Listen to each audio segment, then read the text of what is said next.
The Laughing Clown. My name is Emily, and I'm a photographer with a passion for capturing the eerie beauty of abandoned places. Last summer, I heard about an old amusement park called Starlight Carnival, shuttered since the early 2000s after a tragic accident. The park was tucked away in a forgotten corner of Ohio, its rusted rides and crumbling stalls left to rot under the weight of time. Locals whispered about strange happenings there, lights flickering in the dead of night, the sound of laughter echoing through the empty grounds. I couldn't resist. Armed with my camera and a flashlight, I drove out to Starlight Carnival, expecting to find nothing more than a decaying relic of childhood joy. The park's entrance was a sagging archway, its once bright, "Welcome to Starlight" sign now faded and peeling. The air was thick with the scent of rust and damp earth. As I stepped inside, the crunch of gravel under my boots was the only sound. The carousel loomed ahead, its horses frozen in mid-gallop, their painted eyes staring blankly into the void. I snapped a few shots, the click of my camera unnaturally, loud in the stillness. That's when I heard it. A low, guttural chuckle, like someone trying to suppress a laugh. I froze, my heart thudding. "Hello?" I called, my voice swallowed by the vast emptiness. No answer. Just the wind, or so I told myself. I pushed deeper into the park, past the skeletal remains of a roller coaster and a boarded-up funhouse. The chuckle came again, louder this time, and unmistakably human. It seemed to come from the direction of the old clown-themed game booth, its faded banners still proclaiming, "Win a prize with Mr. Giggles." The booth was a wreck, its shelves empty except for a single grimy clown doll slumped against the counter. Its plastic face was cracked, one eye missing, but its painted smile stretched wide. I raised my camera, framing the doll in the dim moonlight. As I pressed the shutter, the doll's head snapped toward me. I stumbled back, my breath catching in my throat. "It's just the wind," I muttered, but my hands were shaking as I checked the camera's display. The photo showed the doll facing forward, its one good eye glinting as if it were alive. I told myself it was a trick of the light, but then the chuckle returned, now a full-throated laugh, echoing from every direction. It wasn't coming from the doll, it was coming from behind me. I spun around, my flashlight beam slicing through the darkness. But there was nothing. Just the empty park, silent except for that horrible laughter. I started to run, my boots pounding against the cracked pavement. The laughter grew louder, faster, matching my pace. It wasn't one voice anymore. It was dozens, a chorus of cackling clowns closing in. I reached the funhouse and ducked inside, hoping to lose whatever was chasing me. The air inside was stale, thick with the stench of mold. Mirrors lined the walls, reflecting my terrified face in distorted fragments. I moved deeper, my flashlight flickering. Then I saw it in the reflection, a figure behind me, tall and lanky, dressed in a tattered clown costume. Its face was painted white, its lips smeared with red, and its eyes were empty black voids. I screamed and turned, but there was no one there. The mirrors showed only me, my chest heaving. I backed away, my flashlight flickering again. The laughter returned, now deafening, vibrating through the walls. The mirrors began to shake, cracks spiderwebbing across their surfaces. In every reflection, the clown was there, closer each time, its mouth stretching wider until it was no longer a smile, but a gaping maw. I bolted for the exit, my shoulders slamming against the warped doorframe as I stumbled out into the night. Debo. Laughter stopped the moment I crossed the threshold.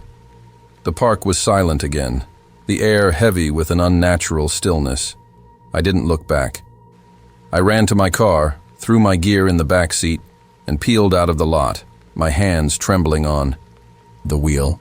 When I got home, I uploaded the photos to my laptop, desperate to prove it was all in my head. Every shot of the park was perfect, except for the one of the clown doll. The image was corrupted, replaced by a grainy black and white photo of me, standing in the funhouse, the clown's gloved hand resting on my shoulder. I never returned to Starlight Carnival. I deleted the photos, sold my camera, and swore off urban exploration. But sometimes, late at night, I hear it. A faint chuckle, like someone trying not to laugh. And I know deep down that Mr. Giggles is still out there waiting for me to come back. The Haunted Ferris Wheel. My name is Ryan, and I'm a thrill seeker who chases adrenaline like it's my job. Abandoned places are my playground. Warehouses, asylums, you name it. So when I heard about Starlight Carnival, an old amusement park, in Ohio with a reputation for being cursed, I was all in. The rumors were wild, a Ferris wheel that spun on its own, screams echoing from empty rides, and shadows that moved against the moonlight. I didn't buy the ghost stories, but the idea of climbing a rickety Ferris wheel in the dead of night, that was my kind of rush. I grabbed my climbing gear, a headlamp, and drove out to the park, ready for an adventure. The place was a graveyard of fun. Rusted ticket booths and shattered arcade machines littered the grounds, and the air smelled like mildew and metal. The Ferris wheel stood at the park's center, its faded red cabins swaying faintly in the breeze. It was taller than I'd expected, its steel frame groaning as if protesting its own existence. I strapped on my harness, clipped my rope to the structure, and started climbing. The metal was cold and slick, flaking rust onto my gloves. Halfway up, I heard a creak. Not the wind, but a deep mechanical groan, like gears grinding to life. I paused, my headlamp cutting through the darkness. The wheel wasn't moving, not yet. I reached the top cabin, a cramped box with peeling paint and a single cracked window. I wedged myself inside, catching my breath. That's when I noticed the scratches on the walls, deep, frantic marks, like someone had clawed at the metal in a panic. I ran my fingers over them, my stomach twisting. Probably vandals, I muttered, but the words felt hollow. Then the cabin lurched. Not a sway, a sharp, deliberate jolt. My gear clattered to the floor, and I gripped the seat, my heart hammering. The wheel was turning, slow and steady, its rusted gears screeching in protest. I scrambled to the window, peering out. The ground was shrinking, the park's ruins sprawling below like a forgotten city. My rope dangled uselessly, unmoored from the moving structure. "This isn't possible," I whispered. The wheel shouldn't have power. It had been dead for decades. But it kept turning, faster now, the cabins rocking violently. I fumbled for my phone, but the screen was black, dead despite a full battery. The air grew heavy, thick with a metallic tang, and my headlamp flickered. Then I heard it. A whisper, soft and childlike, coming from inside the cabin. "Don't look down." I froze. The voice was close, right behind me. I turned slowly, my headlamp casting jittery shadows. Nothing. Just the empty cabin, its scratched walls glinting in the light. The wheel spun faster, the wind howling through the gaps in the metal. The whisper came again, sharper this time. "Don't! Look! Down!" My pulse raced. I pressed myself against the window, refusing to obey. But the glass was no longer clear. It was fogged, and something was moving in the reflection. A figure, small and hunched, crouched in the corner of the cabin. Its head was tilted at an unnatural angle, its eyes glinting like wet stones. I screamed, kicking at the door, but it wouldn't budge. The wheel was a blur now, the cabins rattling like they'd tear apart. The figure moved closer, its whispers turning to a low, guttural chant. I couldn't make out the words, but they burrowed into my skull, cold and sharp. My headlamp died, plunging the cabin into darkness. I felt it then, fingers, small and icy, brushing my neck. I thrashed, slamming my shoulder against the door. It gave way, and I tumbled out, my harness catching me as I dangled over the void. The wheel stopped dead, the silence deafening. I climbed down in a blind panic, my hands slipping on the rusted bars. When I hit the ground, I ran, not stopping until I reached my car. I didn't look back, but I felt it, eyes watching me from the top of that wheel. When I got home, I found my phone working again, but the photos I'd taken were gone, replaced by a single image. Me, sitting in the Ferris wheel cabin, with a small, pale figure crouched behind me, its head tilted, its mouth stretched into a lipless grin. I haven't gone near an amusement park since. Sometimes, when the wind picks up, I hear that creak, that mechanical groan, and I know it's not just in my head. The Ferris wheel is still out there, spinning, waiting for someone else to climb. The Hall of Mirrors. My name is Sarah, and I've always been drawn to the strange and unexplained. As a freelance writer, I chase urban legends for my blog, digging into the creepy stories people whisper about online. Starlight Carnival, an abandoned amusement park in Ohio, had been on my radar for months. The place was infamous for its tragedies: a fire, a deadly ride malfunction, and countless disappearances. But what hooked me was the Hall of Mirrors in the park's funhouse. People on forums claimed it wasn't just a maze of glass. It was a gateway, a place where reflections showed things that weren't there. I didn't believe in portals or ghosts, but I figured the eerie setting would make for a killer article. So, one chilly October night, I grabbed my notebook, a flashlight, and my phone for photos, and headed to Starlight. The park was a skeleton of its former self, all jagged metal and rotting wood. The funhouse squatted near the back, its faded clown murals peeling like dead skin. The entrance to the Hall of Mirrors was a splintered door, barely hanging on its hinges. I pushed it open, the hinges screaming in protest. Inside, the air was stale, heavy with dust and something sharper, like burnt sugar. My flashlight beam bounced off the mirrors, creating a dizzying kaleidoscope of my own reflection. I started jotting notes, describing the warped glass and the faint scratches on the frames. That's when I noticed the silence.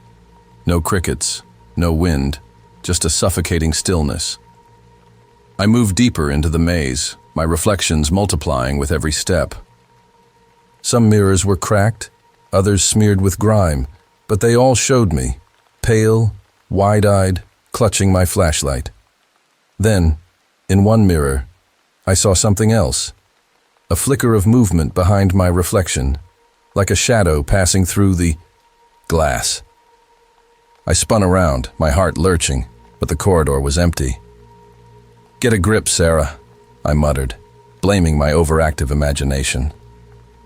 But when I turned back, the mirror showed it again. A figure, tall and thin, standing just behind my reflection. Its face was blurred like a smudged photograph, but its eyes burned, 2 pinpoints of white light. I stumbled back, my flashlight shaking. The figure was gone, but now every mirror showed something wrong. In one, my reflection smiled while I didn't. In another, my eyes were black, leaking inky tears. I tried to retrace my steps, but the maze seemed to shift, corridors twisting where they hadn't before. My phone buzzed in my pocket and I yanked it out, hoping to call for help. The screen showed a photo I hadn't taken, me, standing in the maze, with that blurred figure looming over my shoulder. The timestamp was 5 minutes in the future. Panic clawed at my chest. I ran, my boots thudding against the warped floorboards. The mirrors rattled as I passed, and whispers filled the air, soft, overlapping voices, speaking in a language I couldn't understand. My reflections were no longer mine.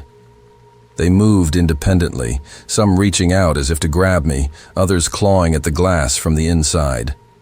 One mirror showed me lying on the floor, my throat slashed, blood pooling around my head. I screamed, dropping my flashlight. It shattered, plunging the maze into darkness, except for the faint glow of those burning eyes in every mirror.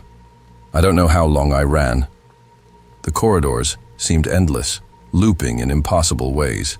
My hands were bloody from scraping against the glass, my voice hoarse from shouting. Then I saw it, a faint outline of the exit, the door I'd come through. I sprinted toward it, slamming my shoulder against the wood, It gave way, and I tumbled out into the cold night air, collapsing onto the cracked pavement. The funhouse loomed behind me, silent and dark. I scrambled to my feet and ran to my car, not daring to look back.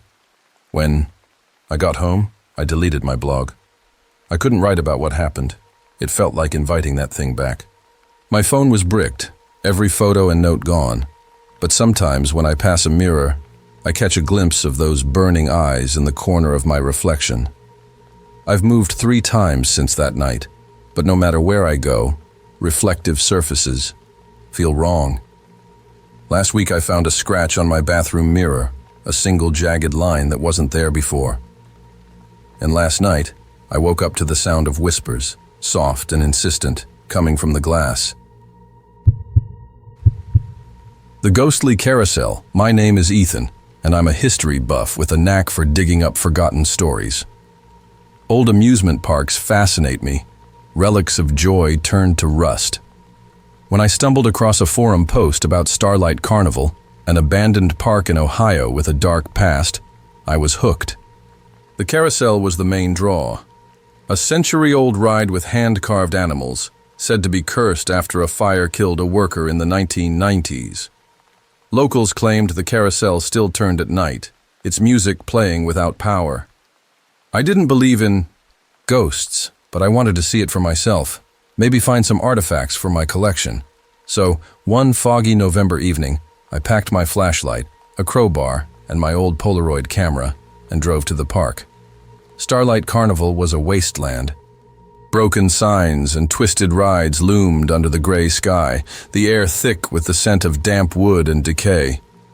The carousel was near the entrance, its canopy sagging, the animals, lions, horses, and zebras, frozen in mid-stride, their paint chipped and eyes dull. I stepped onto the platform, the warped wood creaking under my boots. The air felt heavier here, like it was pressing down on me. I snapped a Polaroid, the flash cutting through the fog. As the photo developed, I noticed something odd, a faint blur behind one of the horses, shaped like a person. I shook it off as a camera glitch and started exploring. The carousel's control booth was a rusted box, its levers coated in grime. I pried it open with my crowbar, hoping to find old tickets or manuals. Instead, I found a singed notebook, its pages brittle. The handwriting was frantic, detailing the rider who never leaves and the music that calls them. I was reading when I heard it, a faint tinkling melody, like a music box. The carousel's calliope was playing, soft and off-key. I dropped the notebook, my flashlight beam darting around. The platform was empty, the fog thicker now, curling around the animals like fingers. Then the carousel jolted to life. The platform shuddered, and the animals began to move, their wooden bodies lurching in a slow, jerky circle. The music grew louder, discordant, filling the air with a warped carnival tune. I backed away, my heart pounding. "This isn't happening," I muttered, but the ride kept turning, faster now, the animals' eyes glinting as if alive. I raised my Polaroid and snapped another shot. The photo showed the carousel in motion, but there was something else. A figure sitting on a black horse, its head bowed, shrouded in a tattered cloak. I turned to the ride, and there it was. A figure, real and solid, riding the carousel. Its cloak fluttered in a breeze I couldn't feel, and its hands gripped the horse's reins. I shouted, demanding who it was, but my voice was drowned by the music. The figure's head lifted, revealing a face, or the lack of one. Where features should have been was a smooth, pale void, like melted wax. My legs went weak. I stumbled off the platform, but the music followed, now a screeching wail. The carousel spun faster, the animals blurring into a whirlwind of claws and hooves. I ran, my flashlight bouncing wildly. The fog seemed to chase me, thick and cold, wrapping around my ankles. Behind me, the music twisted into voices, dozens of them, whispering my name, urging me to join the ride. I reached the park's entrance and tripped, sprawling onto the gravel. The music stopped, the silence so sudden it hurt. I scrambled to my feet and looked back. The carousel was still, the figure gone, the fog retreating. My Polaroid lay in the dirt, its last photo half ejected. I grabbed it, my hands shaking. It showed me running, the carousel in the background, and that faceless figure standing right behind me, its cloaked arm outstretched. I burned the notebook and the photos when I got home. I don't touch my Polaroid anymore. I tried to research Starlight's history, but every record I found, articles, permits, vanished from the internet within days. Sometimes, when it's quiet, I hear that calliope tune, faint and mocking, coming from nowhere. Last week, I found a carousel horse figurine on my doorstep, its eyes scratched out. I don't know how it got there, but I know it's not done with me.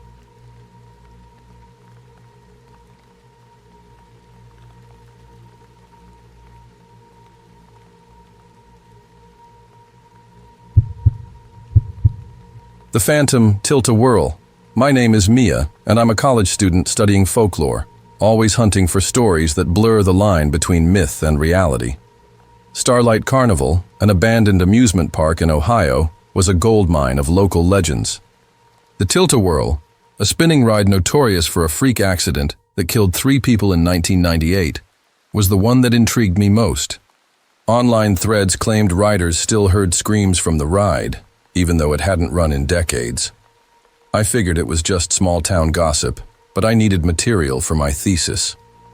So, one rainy April night, I grabbed my audio recorder, a flashlight, and a pocket knife for good measure, and headed to the park to capture some ambient sounds for my project. The carnival was a rotting maze of twisted metal and soggy banners. The rain made everything slick, and the air smelled like wet dirt and rust. The Tilt-A-Whirl was tucked behind a collapsed snack stand, its circular cars frozen at odd angles, their once bright colors faded to sickly grays. The seats were cracked, some missing entirely, and the ride's central mechanism was a tangle of corroded gears. I switched on my recorder, narrating softly about the ride's history. That's when I heard a low hum, like an engine warming up. I stopped talking, my breath catching. The hum grew louder, vibrating through the ground, and the ride's cars twitched, as if testing their hinges. I laughed nervously, blaming the rain or maybe a loose bolt. But then the Tilt-A-Whirl started to spin, slow at first, then faster, the cars whipping around in a blur. The hum turned into a grinding roar, and the air filled with the sharp scent of burning oil. I stepped back, my flashlight beam shaking. The ride had no power source. The cables were severed, dangling like dead snakes. Yet it spun, faster and faster, the cars screeching against their tracks. Then I heard them. Screams, not mechanical, but human. They were faint, buried under the noise, but unmistakable. Cries of terror, looping endlessly.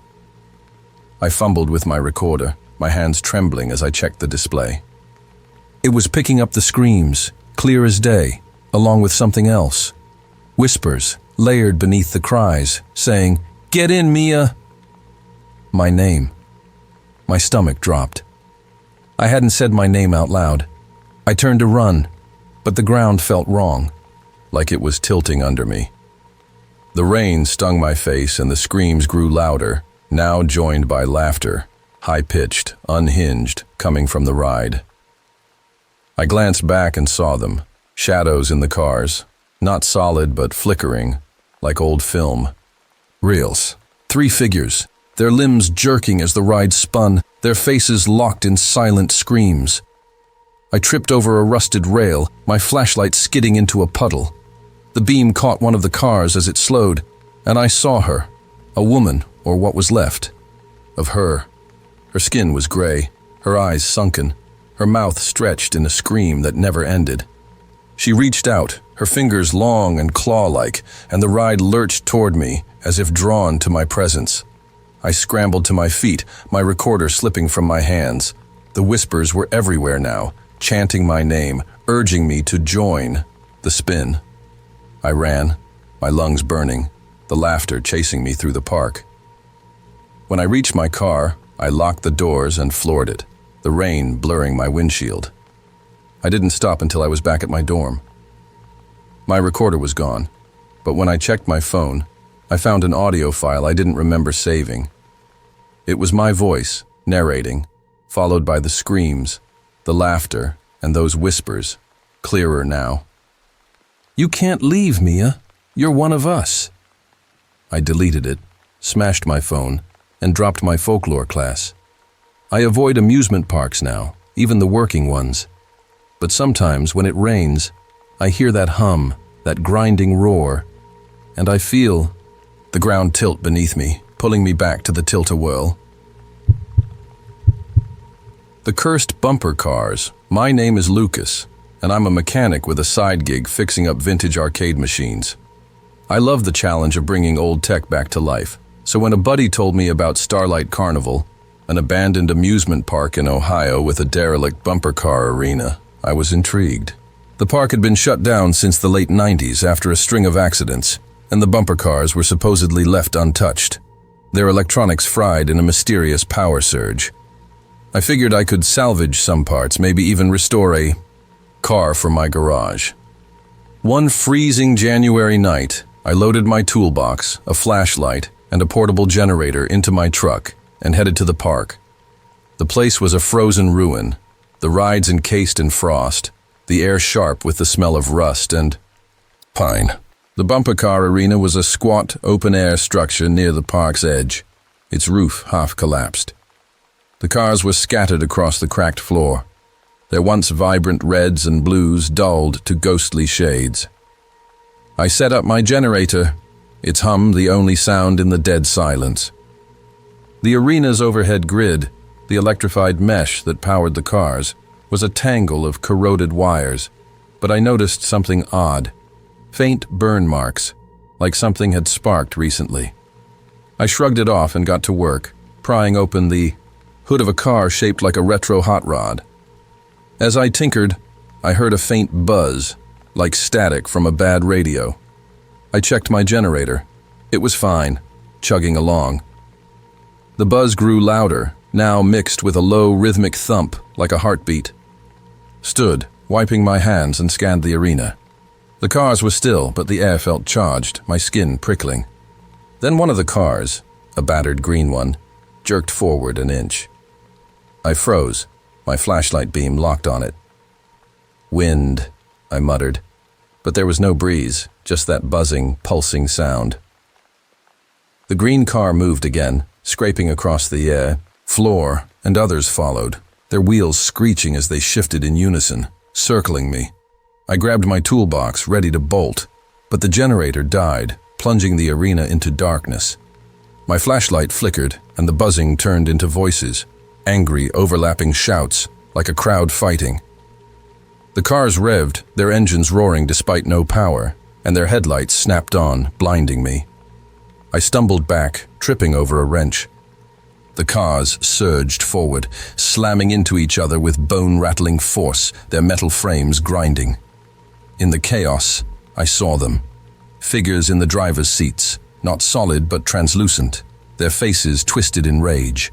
One, a man with a scorched face and empty eye sockets, leaned out of the green car, pointing at me as if I'd caused his pain. I scrambled to my feet, my heart hammering. The cars were hurting me, cutting off my escape.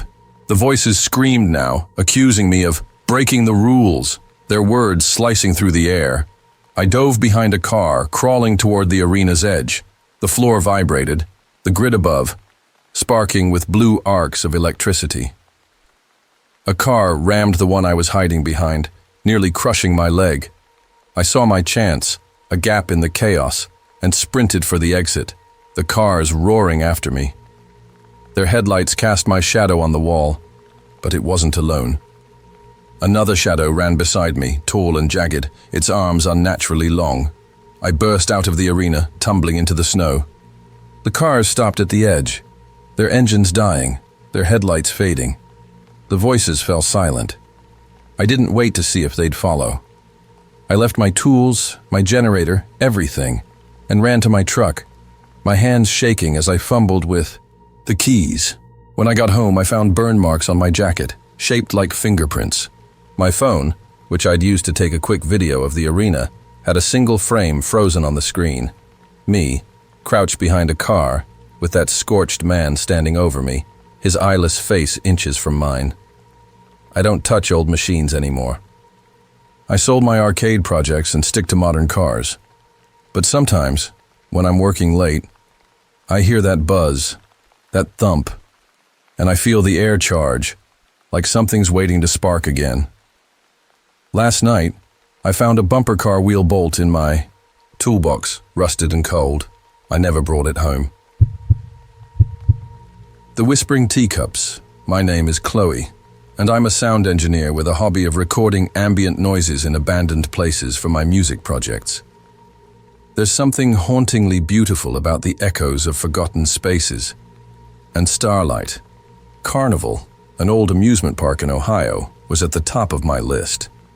The park had been closed since the 90s after a series of grim incidents, and the Teacup Ride, a whimsical spinning attraction, was rumored to be the creepiest spot. Online posts claimed people heard voices coming from the ride, even though it was just a rusted heap. I thought it'd be perfect for my next track, so one stormy March evening, I packed my microphone, recorder, and a thermos of coffee and drove to the park. The carnival was a soggy, desolate mess, the rain hammering down on broken rides and faded signs. The Teacup Ride sat in a muddy clearing, its 6 oversized cups, painted with chipped flowers and vines, tilted at odd angles, half sunk in the wet earth. The central platform was warped, its control panel a tangle of exposed wires. I set up my microphone near one of the cups, a pink one with a cracked rim, and started recording. The rain's patter mixed with distant thunder, creating a moody backdrop. I was adjusting the gain when I caught it, a faint whisper, barely audible, like someone murmuring just out of reach. I checked my recorder, thinking it was interference, but the whisper was there, clear on the playback. "Sit with us." My skin prickled. I scanned the clearing, my flashlight cutting through the rain. Nothing but mud and metal. Just the wind, I told myself, but the air was still, the storm oddly quiet for a moment. I moved the mic to another cup, a blue one with a missing handle, and started recording again. The whisper returned, louder, now a chorus of voices, soft and pleading. "Chloe, sit with us." My name. My breath hitched. I hadn't spoken my name aloud, hadn't told anyone I was here. The cups began to creak, their bases grinding against the platform. I yanked the mic back, my heart racing. The ride wasn't moving, not exactly, but the cups were shifting, turning slightly, as if nudged by invisible hands. The voices grew insistent, overlapping in a frantic hum. "Sit, spin, stay." I stumbled back, my boots sinking into the mud. My flashlight caught something in the pink cup, a flicker of movement, like a shadow curling inside. I aimed the beam and saw them, shapes, vague and shimmering, sitting in the cups. They weren't solid, more like heat waves, but their outlines were human, their heads bowed as if waiting. I turned to run, but the platform shuddered, and the cups started to spin. Slowly at first, then faster, splashing mud and rainwater. The voices became a wail, sharp and desperate, clawing at my ears. My recorder was still running, picking up screams that weren't mine. I tripped, my thermos spilling coffee into the muck. As I scrambled up, I saw her in the blue cup, a girl, maybe 10, her dress soaked and torn, her eyes wide and glassy. She reached out, her mouth moving, but no sound came. The other shapes were clearer now, men, women, children, all trapped in the spinning cups, their faces frozen in silent terror. I sprinted for the park's exit, the wails chasing me, the cups' grinding roar echoing in my skull. The rain stung my face, but I didn't stop until I reached my car, slamming the door and peeling out.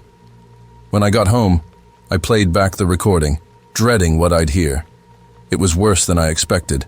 My own voice, narrating at the start, drowned out by those whispers, then screams, and finally a single clear voice, a child's, saying, "You left us, Chloe. Come back." I smashed the recorder, burned the files, and quit sound engineering. I can't stand silence anymore. It feels like it's waiting to whisper. Last week, I found a teacup-shaped keychain in my jacket pocket. Its paint chipped, its flowers faded. I don't know how it got there, but when I held it, I heard it again, that soft, pleading voice. "Sit with us." The shadowy tunnel of love.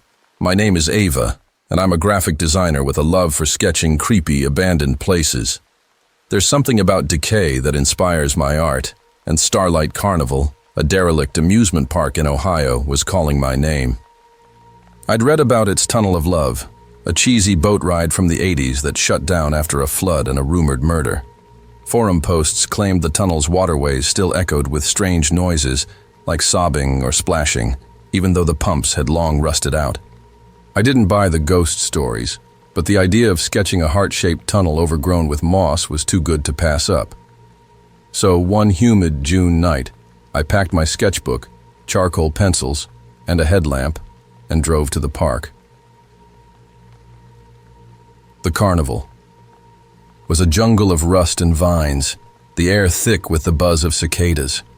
The tunnel of love was near the back, its entrance a crumbling arch shaped like a cracked heart, draped in ivy. The canal was dry, its concrete bed choked with weeds, and the boats, shaped like swans, were stranded, their paint peeling. I climbed down into the canal, my headlamp casting stark shadows. The tunnel's mouth yawned ahead, dark and damp, smelling of mold and stagnant water. I started sketching the arch, capturing the way the ivy seemed to writhe in the light. That's when I heard it. A soft sob, like someone crying just inside the tunnel. I froze, my pencil hovering. "Hello," I called, my voice echoing off the concrete. No answer, just the cicadas and that faint, persistent sob. I told myself it was an animal, maybe a raccoon trapped inside, but my gut twisted. I switched my headlamp to its brightest setting and stepped into the tunnel, my boots crunching on debris. The walls were slick with algae, painted with faded murals of hearts and doves, now warped and grotesque. The sobbing grew louder, more desperate, and I caught another sound, splashing, like something moving through water. But the canal was bone dry. I stopped to sketch a mural, trying to ignore the noises. My headlamp flickered, and the sobbing turned into a whisper, low and guttural. "Ava, don't leave me." My name. My heart slammed against my ribs. I hadn't told anyone I was here, hadn't spoken aloud. I swung my light around, but the tunnel was empty, its shadows twisting like living things. The splashing came again, closer now, and I saw ripples in the canal. Impossible ripples, moving toward me through the dry concrete. I backed away, my sketchbook slipping from my hands. The whispers multiplied, overlapping, pleading and angry. "Stay with me. You promised." I turned to run, but the tunnel seemed longer, the exit farther than it should have been. My headlamp dimmed, and the shadows on the walls began to move. Not my shadow, but others, tall and thin, their arms stretching unnaturally. One reached out, its fingers grazing my shoulder, cold as ice. I screamed, sprinting for the exit, the splashing now a roar behind me. Something grabbed my ankle, a wet, slimy grip, and I fell, my headlamp shattering. In the dark, I saw her. A woman, her dress sodden, her hair matted with algae, her face pale and bloated like she'd drowned. Her eyes were empty, leaking black water, and her mouth opened in a silent wail. I kicked free, scrambling through the dark until I saw moonlight at the tunnel's mouth. I climbed out, collapsing in the weeds, my lungs burning. The sobbing stopped, the air still again. I didn't look back. I left my sketchbook, my pencils, everything, and ran to my car, speeding away with mud still caked on my hands. When I got home, I found a damp spot on my jacket, reeking of stagnant water, shaped like a handprint. My phone, which I'd used to take reference photos, showed one image I didn't take. Me, standing in the tunnel with that drowned woman clinging to my back, her black eyes staring into the camera.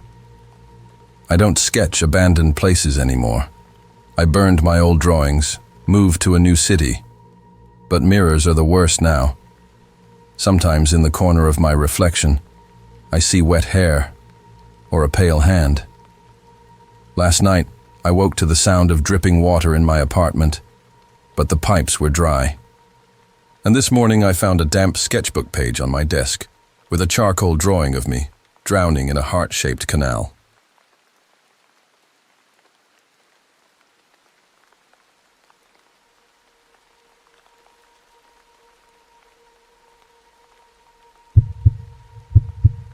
The Haunted Drop Tower. My name is Noah, and I'm an adrenaline junkie who films extreme stunts for my YouTube channel. Abandoned places are my favorite backdrop. Nothing beats the vibe of decay for a heart-pounding video. Starlight Carnival, a shuttered amusement park in Ohio, was my next target. The Drop Tower, a 100-foot ride called Sky Scream, had a grim reputation. A malfunction in '96 left riders stranded at the top for hours, and one guy supposedly jumped to escape. Locals said the tower still hummed at night, like it was waiting for new passengers. I didn't believe in hauntings, but the idea of climbing it for a drone shot was too good to pass up. So, one crisp September night, I packed my climbing gear, GoPro, and a drone, and headed to the park. The carnival was a maze of rusted relics, the air sharp with the scent of oil and pine. The drop tower loomed over the park, its steel frame pitted with rust, the passenger car stuck halfway down, swaying faintly. I strapped on my harness, clipped my rope, and started climbing the maintenance ladder, my GoPro rolling. The higher I went, the colder it got, the wind biting through my jacket. At the top, I set up my drone, framing a shot of the park's skeletal rides against the moonlit sky. That's when I heard it. A low electrical hum, like a generator, kicking on. I glanced down. The passenger car was moving, inching upward. I laughed, figuring it was my imagination or a loose cable. But the hum grew louder, and the car kept climbing, its rusted bolts screeching. I checked my rope, my pulse quickening. The car reached the top, stopping just below me, its empty seats glinting in my headlamp. Then the lights flickered on. Dim. Yellow bulbs that hadn't worked in decades casting a sickly glow. I froze as a voice crackled from the car's old speaker, distorted and slow. Noah, take the plunge. My name. My stomach lurched. I hadn't told anyone I was here, hadn't spoken aloud. I yanked my drone back, ready to climb down, but the tower shook, a deep vibration that rattled my bones. The car's restraints snapped open, the seats trembling as if occupied. Shadows flickered inside, vague human shapes, their heads lolling like broken dolls. The speaker crackled again, now a chorus of voices whispering, "Jump, Noah, it's faster." I started descending, my hands slipping on the icy ladder. The car followed, dropping slowly, its lights strobing. I saw him then, a man in the front seat, his face gray, his neck bent at a wrong angle, like he'd fallen from a great height. His eyes locked on mine, and he smiled, his teeth stained red. The tower groaned and the car plummeted, stopping inches from the ground before shooting back up. I screamed, nearly losing my grip. The voices grew louder, chanting, "Jump or ride!" My drone, still hovering, caught something on its feed. A live stream I hadn't started, showing me clinging to the ladder, with that broken-necked man standing behind me, his hands hovering over my shoulders. I kicked at the ladder, desperate to get down. The car kept pace, its shadows reaching out, their fingers brushing my legs, cold and weightless. I hit the ground running, abandoning my gear. The tower's hum stopped as I reached my truck, but the voices followed, faint whispers in the wind.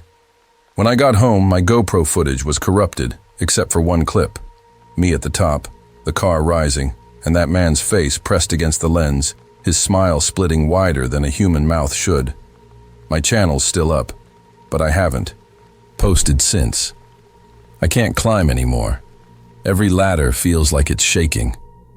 Last night I found a rusted bolt from the drop tower in my backpack, warm to the touch. And when I closed my eyes, I heard it again. Take the plunge, Noah. The Ghostly Arcade. My name is Harper, and I'm a retro gaming nerd who hunts for vintage arcade cabinets to restore. Starlight Carnival, an abandoned amusement park in Ohio, was a rumored treasure trove. Its arcade hall, once packed with flashing lights and 8-bit jingles, had been left to rot since the park closed in the late 90s after a string of accidents. Online collectors whispered about a rare machine in there, a custom-built game called Midnight Run that no one could find schematics for. Some said it was cursed, linked to kids who vanished after playing it. I didn't buy the spooky stuff, but a one-of-a-kind cabinet? That was worth the trip. So one foggy October night, I grabbed my toolkit, a flashlight, and my old camcorder to document the find, and headed to the park. The carnival was a crumbling mess, all rusted rides and shattered signs, the air heavy with damp earth and mildew. The arcade hall was a low, concrete building near the park center, its windows boarded up, the neon game zone sign dangling by a single bolt. I pried open the door, the wood splintering, and stepped inside. The air was thick, stale, and faintly sweet, like old candy. My flashlight swept over rows of dead machines, Pac-Man, pinball, claw games, covered in dust and cobwebs. I set up my camcorder on a tripod, narrating as I searched for Midnight Run. I found it in the back corner, a sleek black cabinet with no marquee, just a blank screen and a single joystick. The title Midnight Run was scrawled in fading red, paint on the side like someone had done it in a hurry. I plugged it into my portable battery pack, hoping for a spark of life. The screen flickered, then lit up with grainy, pixelated graphics. A dark road, a car, and a figure running. The speakers crackled, spitting out a low, looping hum that didn't match the visuals. I dropped a quarter in, more out of habit than expectation. The game started, but the controls didn't respond. The car on screen moved on its own, chasing the running figure, who turned to reveal a pixelated face. Mine. I yanked the joystick, my heart lurching. The screen glitched, and the hum turned into a voice, tinny and distorted. Harper, keep playing. My name. I hadn't said it, hadn't recorded it. I stepped back, my flashlight shaking. The arcade hall came alive. Other machines flickered. On. Their screens showing the same game, my face staring back from everyone. The air grew colder, the sweet smell now overpowering, like rotting sugar. I heard footsteps, soft and deliberate, circling me. My camcorder's red light blinked off, but I saw it in the reflection of a claw machine's glass. A figure, short and hunched, standing behind me, its head tilted, its eyes glowing like dead pixels.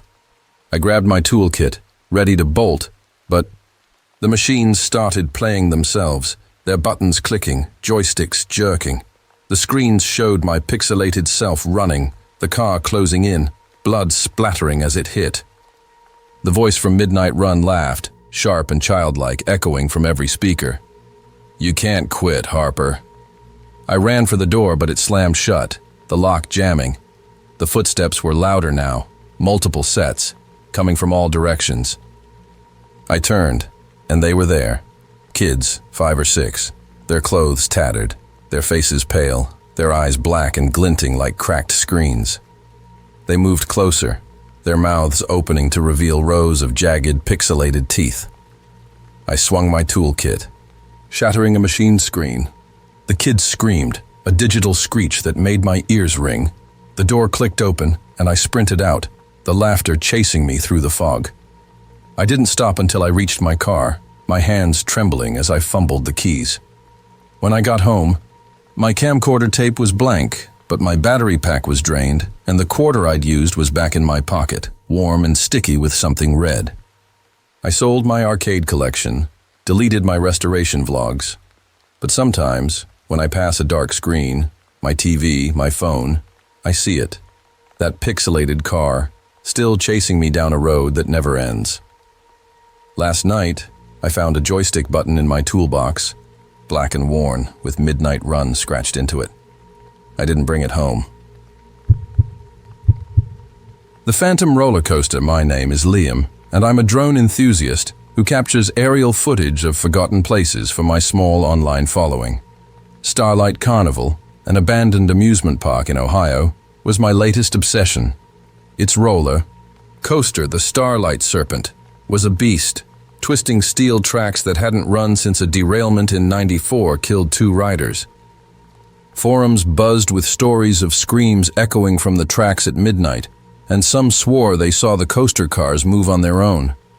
I didn't believe in ghosts, but the idea of flying my drone through those loops for a killer video was too tempting.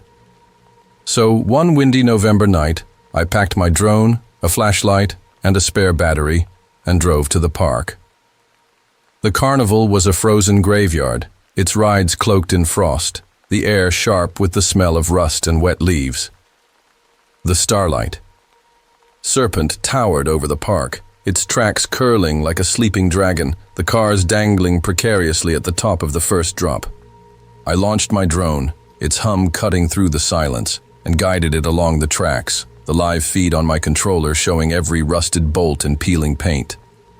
The footage was perfect until the drone's camera caught something in one of the cars. A flicker, like a person sitting there hunched over. I blinked and it was gone.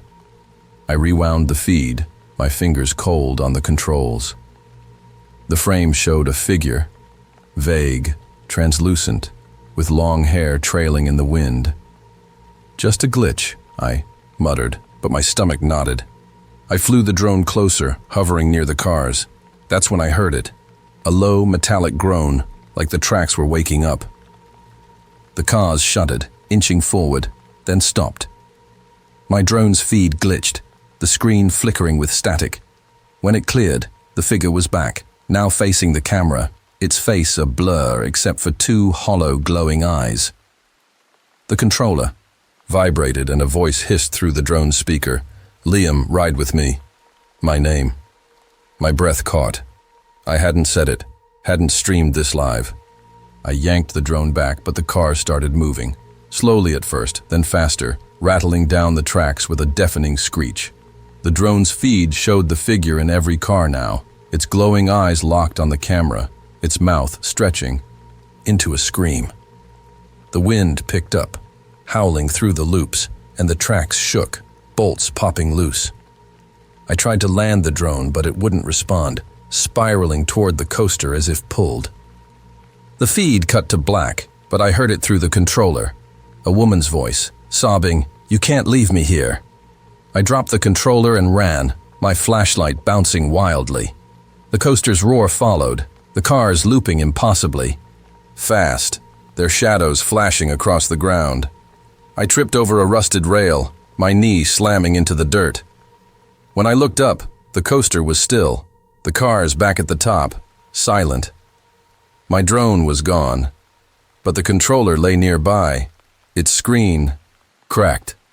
I grabbed it and sprinted to my truck, my hands shaking as I drove away. When I got home, I plugged the controller into my laptop, hoping to salvage the footage. There was one file, a 3-second clip of me standing in the park, the coaster in the background, and that figure clinging to my back, its glowing eyes, burning through the screen. I haven't flown a drone since. I deleted my channel, sold my gear. But the wind sounds different now. Sometimes it carries that metallic groan, that sob. Last week, I found a coaster car bolt in my jacket pocket, cold and heavy, with a faint scratch mark that looked like a name. Lila. I don't know who she is, but I feel her watching, waiting for me to come back. The Cursed Funhouse Maze. My name is Zoe, and I'm an urban explorer who documents forgotten places for my podcast.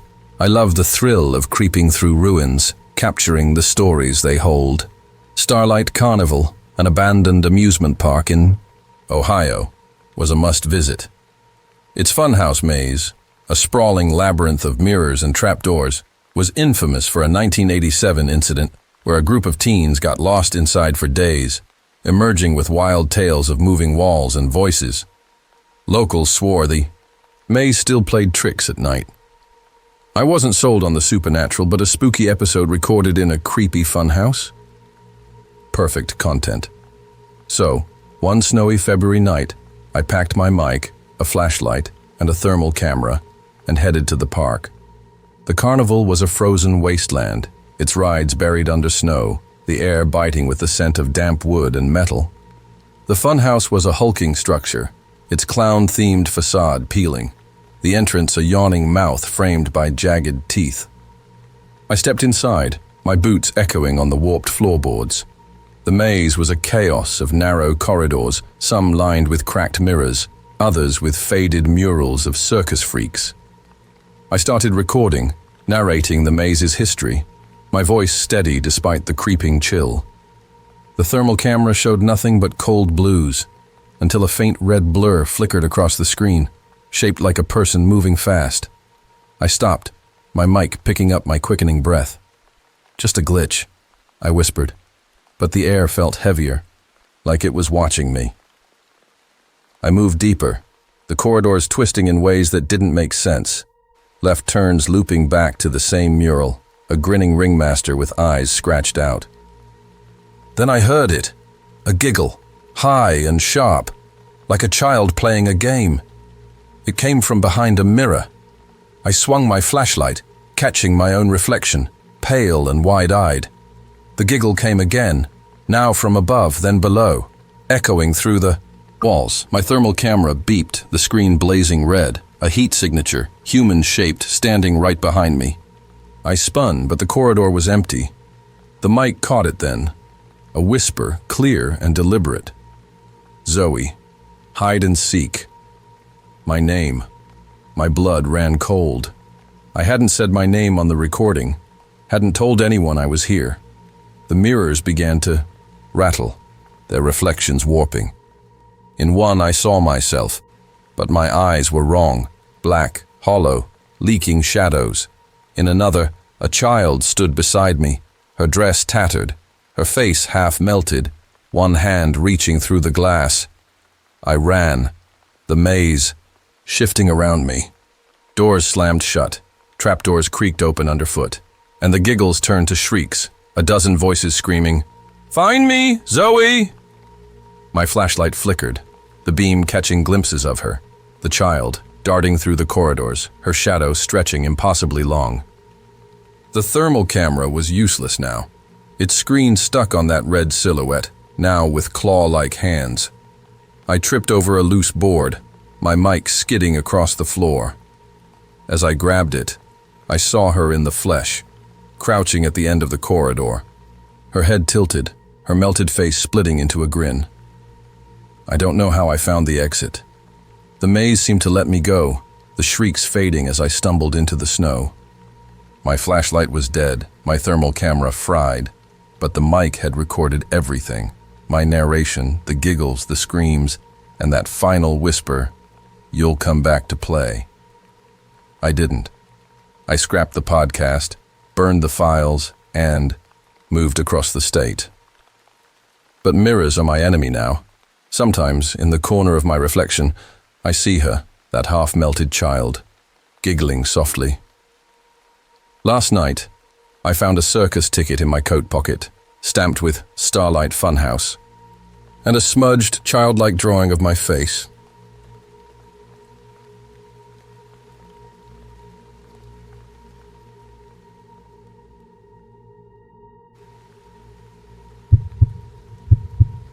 The Eerie Shooting Gallery. My name is Dylan, and I'm a prop collector who scours abandoned sites for vintage oddities to flip online. Starlight Carnival, a defunct amusement park in Ohio, was a dream score. Its shooting gallery, a dusty relic from the 80s, was said to house rare tin targets, cowboys, ducks, and clowns that collectors would pay big for. Rumors swirled about the gallery's bad vibes, with stories of gunfire echoes and moving targets long after the park closed. I chalked it up to bored locals spinning tales, but the chance to snag some loot was worth a look. So, one drizzly April night, I packed my crowbar, a flashlight, and a duffel bag, and drove to the park. The carnival was a soggy ruin, its rides sagging under the rain, the air thick with the smell of rot and rust. The shooting gallery was a narrow booth near the midway, its wooden facade splintered, the sharpshooter's saloon sign hanging by a nail. I pried open the shutter, revealing a row of rusted air rifles chained to the counter, and a backdrop of dented targets, their paint faded to ghostly outlines. I started yanking targets off their tracks, the clank of metal loud in the quiet. That's when I heard it. A faint pop, like a cork gun firing, followed by a metallic ping. I froze, my flashlight sweeping the booth. The targets were still, the rifles untouched. "Just the rain," I muttered, but my hands shook as I stuffed a clown target into my bag. The pop came again, sharper, and a duck target twitched, sliding along its rail. I stepped back, my heart thudding. The air grew heavy, the sweet stench of gunpowder creeping in, though the rifles hadn't been loaded in decades. I aimed my flashlight at the counter, and one of the rifles moved, its barrel tilting upward like someone was aiming it. At me. I dropped my bag, ready to run, but the pops multiplied, a staccato burst of gunfire. The targets sprang to life, sliding and spinning, their painted faces twisting into snarls. My flashlight caught a flicker in the booth's corner, a man, or the shape of one, in a tattered cowboy hat, his face shadowed except for two glinting eyes. He raised a spectral rifle and a tin bullet whizzed past my ear, grazing my cheek. I yelped, blood trickling warm on my skin. The voice came then, low and gravelly, from nowhere and everywhere. "Dylan, take your shot." My name. I hadn't said it, hadn't seen a soul. The targets were screaming now, not mechanical but human, their mouths opening in the metal, leaking rust like blood. The cowboy figure stepped closer, his boots clicking on the wooden floor, though his feet didn't touch the ground. I grabbed my crowbar and swung at the nearest rifle, snapping its chain. The gunfire stopped, but the targets kept moving, their eyes following me. I saw them in the shadows, more figures, men and women, their clothes old-fashioned, their faces hollow, all holding ghostly rifles aimed at my chest. I bolted, the duffel bag forgotten, the screams chasing me through the rain. The booth's shutter slammed shut behind me, the pops fading to silence. I didn't stop until I reached my truck, my cheeks stinging, my lungs burning. When I got home, I found a tin bullet in my pocket, dented and warm, with Dylan scratched into it. My flashlight was dead, but my phone had one photo I didn't take. Me in the booth, the cowboy looming over me, his glinting eyes burning through a face made of smoke. I don't collect props anymore. I burned my listings, trashed my tools. But sometimes when it's quiet, I hear that pop, that ping, and smell gunpowder in the air. Last night, I found a rusted air rifle pellet under my pillow, still warm, like it had just been fired. The Bewitched Cotton Candy Stand. My name is Riley, and I'm a food historian who tracks down vintage recipes and equipment for my blog. Starlight Carnival, an abandoned amusement park in Ohio, caught my eye because of its old cotton candy stand, a relic from the 70s with a hand-cranked machine that was supposedly one of a kind. Locals spun tales about the stand, saying the sugary scent still lingered and that kids who ate its candy vanished years ago.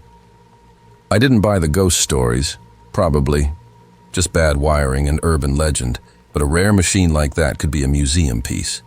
So, one muggy July night, I packed my notebook, a flashlight, and a multi-tool, and drove to the park.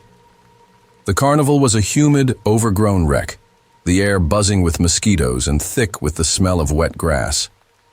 The cotton candy stand was a small hexagonal booth near the park's entrance, its pink and blue paint flaking, the Sweet Spins sign cracked in half. The machine sat inside, its steel drum rusted but intact, surrounded by cobwebs and empty sugar bags. I stepped into the booth, my flashlight catching glints of sticky residue on the counter. I started sketching the machine, noting its gears for my blog. That's when I smelled it. Cotton candy, sweet and fresh, like it was spinning right then. I froze, my pencil hovering. The booth was dead. No power, no sugar, no way that scent could exist. I checked the machine, half expecting a prank, but it was cold, its crank stiff with rust. The smell grew stronger, cloying, and I heard a faint whir, like the drum starting to spin. I swung my flashlight around, my pulse quickening. The machine was moving, slowly at first, then faster, its gears grinding despite no one touching it. A soft pink glow pulsed from the drum, and wisps of cotton candy began to form, floating upward like fog. I backed away, my boots sticking to the floor. The air turned syrupy, hard to breathe, and a child's voice giggled, close and clear. "Riley, try some." My name. My skin crawled. I hadn't said my name, hadn't seen anyone. The cotton candy swirled faster, forming shapes, faces, small and distorted, their mouths open in silent screams. The giggle became a chorus, high and frantic, chanting, "Eat it, Riley, eat it." I grabbed my multi-tool, ready to smash the machine, but the booth's shutters slammed shut, trapping me inside. The faces in the candy grew clearer, kids, their eyes hollow, their hands reaching out as the pink strands twisted into arms, fingers, claws. I swung my tool, but the candy clung to it, sticky and warm, pulling it from my grip. The voices screamed now, a deafening wail. "You can't." "Leave!" I saw her then. A girl, maybe 8, standing in the booth's corner, her dress sugar-stained, her face pale and glistening like wet candy. Her mouth opened, and cotton candy poured out, writhing like worms, crawling toward me. I kicked at the shutters, my lungs burning from the sickly air. The machine spun faster, the booth shaking, the faces lunging from the drum. I threw my weight against the shutter, and it gave way, spilling me into the mud. The giggling stopped, the machine falling silent. I ran, the sweet smell chasing me, through the park. When I reached my truck, I was coated in sticky pink residue like I'd been doused in sugar. My notebook was gone, but my phone had a voice memo I didn't record. My own voice, choking, saying, "It's so sweet," followed by that child's giggle. I shut down my blog, sold my tools, and swore off food history. I can't stand the smell of sugar now. It makes my throat close up. Last night, I found a clump of pink cotton candy on my kitchen counter, warm and pulsing, with a tiny, sugary handprint pressed into it. I didn't bring it home. The Spectral Ring. Toss, my name is Maya, and I'm a street performer who collects quirky carnival games to spice up my act. Starlight Carnival, an abandoned amusement park in Ohio, was a potential jackpot. Its ring toss booth, a classic setup, with dusty bottles and faded prizes, was rumored to be off. People claimed the rings moved on their own, and winners heard voices promising impossible rewards. I didn't believe in curses, but a vintage ring toss set could draw a crowd at my shows. So one chilly October night, I packed a flashlight, a backpack, and a pair of bolt cutters, and drove to the park. The carnival was a crumbling maze of frost-crusted rides and broken signs, the air sharp with the scent of damp leaves and rust. The ring toss booth stood near the midway, its striped canopy sagging, the "Ring a Winner" sign splintered. I cut the padlock on the shutter and lifted it, revealing rows of grimy glass bottles and a pile of plastic rings scattered on the counter. Faded stuffed animals, bears, rabbits, and a creepy monkey with one eye, hung on the back wall, swaying slightly, though there was no breeze. I started packing rings and bottles, the clink of glass loud in the silence. Then I heard it, a soft thud, like a ring landing on a bottle. I spun around, my flashlight beam darting across the booth. The rings on the counter were still, but one bottle, a tall green one, had a red ring perfectly looped around its neck. I hadn't touched it. My stomach twisted, but I forced a laugh. "Nice prank, Wind," I said, though the air was dead calm. I reached for the ring, and the booth's lights flickered on. Dim, buzzing bulbs that shouldn't have power. The bee? Stuffed animals swayed faster, their stitches popping, and a whisper slithered through the air. "Maya, win the prize." My name. My breath caught. I hadn't said it, hadn't seen anyone. The rings began to tremble, sliding across the counter, stacking themselves into wobbly towers. The whisper grew into a voice, sultry and coaxing. "Throw one, Maya. Win it. All." I backed away, my flashlight shaking. The monkey's one eye glinted, and its mouth opened, spilling sawdust as it spoke in that same voice. "Play or pay." The bottles rattled, some cracking, their shards floating upward like they were caught in a current. I saw her then. A woman, tall and gaunt, her dress a patchwork of carnival banners, her face hidden behind a veil of frayed ribbons. She stood behind the counter, tossing a ring between her hands. I grabbed my bolt cutters, ready to run, but the rings flew at me, whipping through the air like blades. One grazed my arm, drawing blood. The woman laughed, a sound like breaking glass, and the stuffed animals tore free, their claws slashing at my backpack. The voice screamed now, "You can't leave without a prize!" I swung my cutters, shattering. A bottle and the booth shook, the lights strobing. The woman lunged, her ribbon veil parting to reveal a face of cracked porcelain, her eyes black pits. I dove under the counter, crawling through glass and dust, and scrambled out, the laughter chasing me. I sprinted through the park, the ring's whistle fading as I reached my car. My arm bled, my backpack was shredded, and my flashlight was gone. When I got home, I found a red ring in my pocket, warm and sticky, with "Winner Maya" etched into it. My phone, which I'd used to snap a quick photo of the booth, had one image I didn't take. Me, standing at the counter, the ribbon-faced woman's hands around my throat, her porcelain smile splitting wider. I quit performing, sold my props, and swore off carnivals. I can't look at stuffed animals anymore. Their eyes feel too alive. Last night, I found a plastic ring under my bed, glowing faintly, with the monkey's one-eyed stare burned into it. I didn't bring it home. The Haunted Duck Pond. My name is Ethan, and I'm a scavenger who hunts for oddities in abandoned places to sell at flea markets. Starlight Carnival, a shuttered amusement park in Ohio, was on my radar for its retro charm. The duck pond game, a kiddie attraction with floating plastic ducks, wasn't glamorous, but its vintage prizes, like porcelain figurines, could fetch a decent price. Locals spun yarns about the pond's water bubbling at night, and voices luring people to pick a duck. I didn't buy the paranormal hype, but I figured I could snag some loot. So one foggy May night, I packed a flashlight, a net, and a sack, and drove to the park.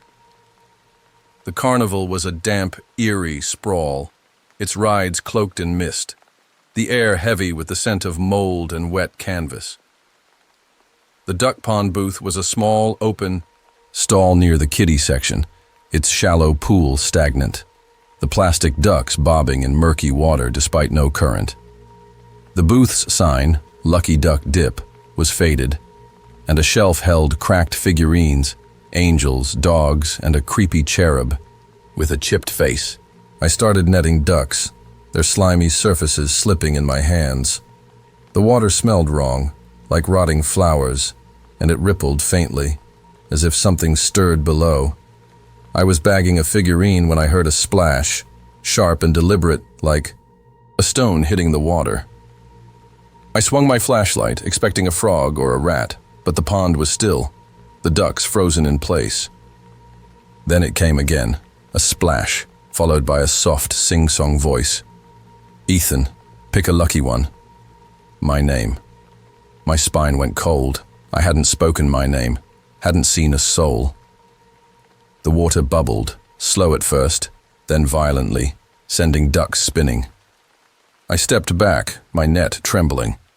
The voice laughed, Childlike but wrong. Too deep for a kid. Pick or stay.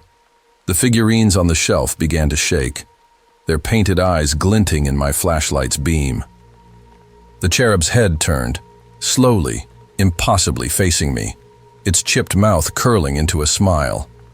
I dropped the net, ready to bolt, but the water surged, spilling over the booth's edge, soaking my boots. Hands, small, pale and webbed, broke the surface, grabbing at the ducks, pulling them under. The voice sang louder, now a chorus. "Ethan, you're the prize!" I saw them in the water. Children, or things shaped like children, their skin gray and slick, their eyes too large, glowing like oil slicks. I swung my flashlight, the beam catching their faces, mouths full of needle-like teeth, opening and closing as they sang. The water kept rising, impossibly deep for a shallow pond, lapping at my knees. One of the things lunged, its webbed hand snagging my sack, pulling it under. I screamed, kicking at the water, and ran, the booth collapsing, behind me, with a wet crunch. The singing followed, fading only when I reached my car, my boots squelching with foul water. When I got home, I found a porcelain duck in my pocket, its eyes painted over with black, dripping something that wasn't water. I quit scavenging, burned my finds, and moved inland, far from any water. I can't stand ponds or pools now. Their ripples make my skin crawl. Last night I woke to the sound of dripping in my apartment and found a wet trail leading to my bed, ending in a tiny, webbed footprint. The Phantom Puppet Show. My name is Nora, and I'm a theater student with a passion for old-school puppetry. I scour flea markets and estate sales for vintage marionettes, so when I heard about Starlight Carnival, an abandoned amusement park in Saukee, Ohio, I was intrigued. The park's puppet show stage, a small outdoor theater, was rumored to have a collection of handcrafted puppets left behind after a fire in '89. Locals whispered about strings moving on their own and eerie laughter echoing from the stage at night. I didn't believe in hauntings, but those puppets could be a goldmine for my senior project. So, one crisp September night, I packed my flashlight, a sketch pad for notes, and a pair of scissors, and drove to the park. The carnival was a ghostly sprawl, its rides frozen in decay, the air sharp with the scent of pine and rust. The puppet stage was tucked near the kiddie rides, a sagging platform with a tattered red curtain, its Starlight Puppets sign dangling by a wire. Behind the curtain I found them, dozens of marionettes hanging on racks, their wooden faces painted with exaggerated smiles, their strings tangled like spider webs. Some were charred, their limbs blackened from the fire. I started sketching, my flashlight casting long shadows. That's when I heard it, a soft tap, like wood knocking, on wood coming from the stage. I froze, my pencil hovering. The tap came again, rhythmic, like a puppet's foot hitting the floor. I swung my flashlight, expecting a rat or a loose board, but the stage was empty, the puppets still. Then the curtain twitched, and a giggle, high and hollow, slipped through. The air. My skin prickled. I called out, "Who's there?" But my voice echoed unanswered. The giggle grew louder, now joined by whispers, overlapping and frantic. "Nora, join the show!" My name. My heart lurched. I hadn't said my name, hadn't seen anyone. The puppets began to move, not all at once, but one by one, their heads jerking, their strings pulling taut as if invisible hands were at work. A clown puppet with a cracked face swung forward, its painted eyes glinting. Its mouth opened, and the giggle poured out, sharp and wrong. I backed away, my flashlight trembling. The stage lights, rusted and dead for decades, flickered on, casting a sickly yellow glow. The puppets danced, their limbs flailing, their strings slicing the air like knives. The whispers became a chant. "Nora, take the strings." I grabbed my scissors, ready to cut and run, but the puppets surged toward me, their wooden hands clawing at my sketch pad. I saw him then, a man, or what was left of him, standing behind the stage. His face was burned, his eyes milky, his hands fused to a tangle of puppet strings that stretched into the dark. He yanked the strings, and the puppets screamed, their voices human now, begging to be freed. I swung my scissors, severing a clown's strings, and it collapsed, its scream fading. The man roared, a sound like splintering wood, and the stage shook, the curtain catching fire with no source. I bolted, the puppets' laughter chasing me, their strings snapping like whips. The fire spread, licking the stage, but I didn't look back. I reached my car, my hands shaking as I sped away. When I got home, I found my sketch pad in my bag, though I dropped it. Every page was filled with drawings I didn't make. Me, as a puppet, my face wooden, my strings held by that burned man's hands. My phone had one audio clip I didn't record. My voice, screaming, mixed with that hollow giggle. I dropped out of theater, burned my sketches, and swore off puppets. I can't stand the sound of wood creaking now. It sounds too much like tapping.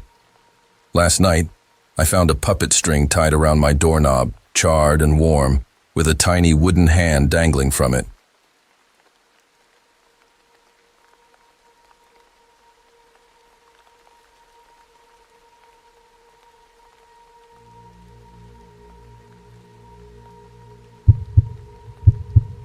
The Cursed Fortune Teller's booth. My name is Sophie, and I'm a tarot reader who collects vintage occult artifacts for my side hustle.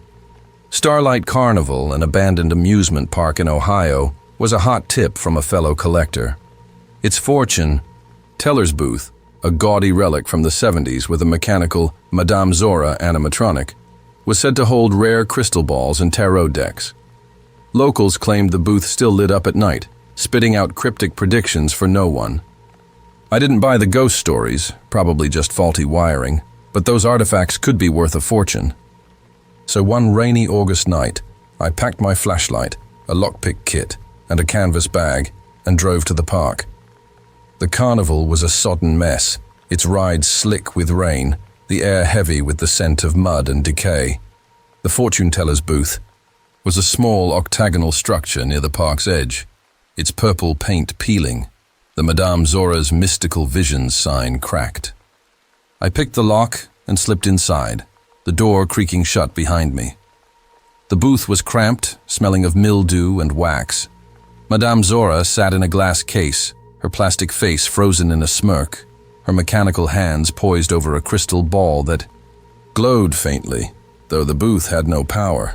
A deck of tarot cards lay scattered on the table, their edges charred. I started bagging the cards, my flashlight beam dancing across the walls, which were draped in faded velvet. That's when I heard it. A low hum, like a motor starting, followed by a click. Madame Zora's head jerked toward me, her glass eyes glinting. I yelped, dropping a card. The hum grew louder, and her mouth opened, a scratchy voice rasping, "Sophie, draw your fate." My name. My blood ran cold. I hadn't said my name, hadn't touched anything. The crystal ball pulsed, its glow shifting to a deep red, and the cards on the table began to shuffle themselves, flipping over one by one. I grabbed my lockpick kit, ready to bolt, but the door wouldn't budge. The lock jammed tight. The cards kept turning, revealing images I'd never seen in tarot. Screaming faces, bleeding eyes, a figure in a velvet cloak with no face. The voice spoke again, now from the ball, not the animatronic. "Choose, Sophie, or I choose for you." The booth shook, the velvet walls rippling like water. I saw her then, a woman, or something like one, standing in the corner. Her cloak was tattered, her face a void beneath a hood, her hands clutching a deck of cards that dripped black ink. The air turned thick, the mildew smell now sharp with sulfur. The cards flew at me, their edges slicing my hands, leaving thin, burning cuts. I screamed, swatting them away, but they kept coming, their images shifting to show me, choking, burning, trapped in the booth forever. Madame Zora's laughter, filled the space, a mechanical screech mixed with the woman's voice. "Your fate is mine!" I kicked at the glass case, shattering it, and the animatronic slumped, but the woman lunged, her inky hands grazing my neck, cold as death. I threw my bag at her, the cards scattering, and rammed the door with my shoulder. It gave way, spilling me into the rain. The laughter stopped, the booth falling dark. I ran, the mud sucking at my boots, and didn't stop until I reached my car. When I got home, I found a single tarot card in my pocket, one I hadn't taken. It showed me. My face, screaming, with that cloaked woman's hands around my throat. My phone had a voice memo I didn't record, my own voice gasping, "I choose," followed by that scratchy laugh. I quit tarot, sold my collection, and moved to a new state. I avoid mirrors and glass now. They feel like they're watching. Last night, I found a crystal shard on my nightstand, glowing faintly red, with Sophie scratched into it. I didn't bring it home.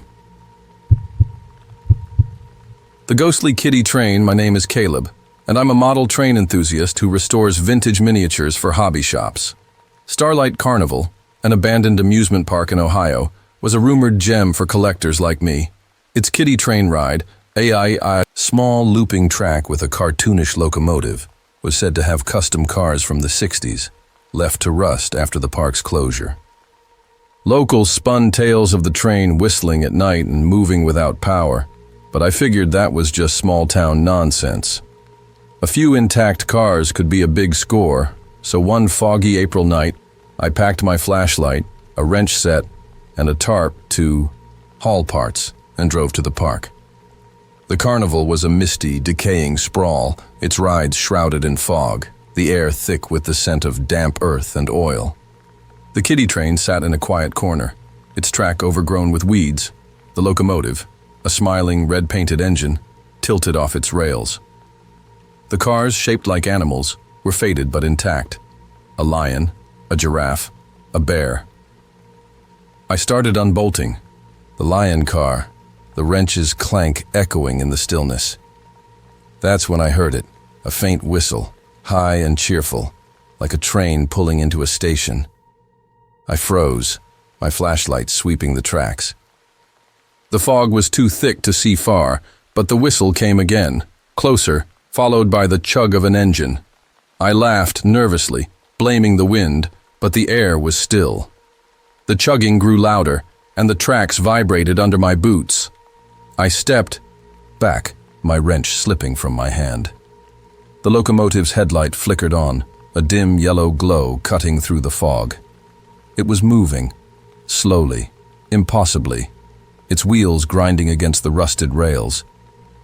The cars followed, their animal faces glinting, their painted eyes seeming to follow me. A child's voice sang from the engine, soft and off-key. "Caleb, hop aboard." My name. My heart slammed against my ribs. I hadn't said my name, hadn't seen anyone. The train picked up speed, circling the track, its whistle now a shrill scream. I grabbed my tarp, ready to run, but the fog thickened, curling around me like a cage. The car's seats weren't empty anymore. Shadowy figures sat in them, small and hunched, their heads bobbing as the train looped. The singing grew louder, a chorus of children. "Ride with us, Caleb, forever and ever." I bolted, but the train veered off the track, cutting me off, its headlight blinding me. I saw them clearly now, kids, their faces gray, their eyes sunken, their mouths stretched in joyless grins. The bear car's occupant leaned out, a boy with a cracked face, his hands reaching for me, cold and damp as fog. I swung my flashlight, the beam catching his eyes, milky, glowing, unblinking. The train screeched, derailing with a crash, but it kept coming, dragging itself through the dirt, the kids climbing out, crawling toward me. I ran, the fog choking my lungs, the singing piercing my skull. The train's whistle chased me, fading only when I reached my car, my hands shaking as I fumbled the keys. When I got home, I found a toy train whistle in my tarp, its red paint fresh, its surface warm. My phone, which I'd used to take a quick video of the track, had one clip I didn't record. Me, unbolting the car, with the locomotive looming behind me, its headlight glowing, and those gray-faced kids waving from the seats. I quit collecting, sold my trains, and swore off carnivals. I can't stand whistles or chugging sounds now. They make my chest tight. Last night I found a miniature lion car on my porch, its eyes scratched out, a tiny handprint smudged on its side. I didn't bring it home. The Phantom Popcorn Cart. My name is Amara, and I'm a vintage restorer who specializes in old food carts for boutique cafes. Starlight Carnival, an abandoned amusement park in Ohio, was a tip from a client who mentioned a rare popcorn cart from the 60s, complete with brass fittings and a hand-painted logo. Locals swore the cart still gave off the smell of fresh popcorn and that its burner flared up at night, whispering to passers-by. I dismissed the ghost talk as overblown nostalgia, but a cart like that could be a showpiece. So, one stormy June night, I packed my flashlight, a toolkit, and a dolly to haul the cart and drove to the park. The carnival was a rain-soaked ruin, its rides groaning in the wind, the air thick with the scent of wet metal and decay. The popcorn cart stood alone near the old ticket booth, its red and gold paint chipped, the Starlight Pops sign barely legible. The cart's glass case was cracked, but the brass burner and popcorn kettle were intact, glinting in my flashlight's beam.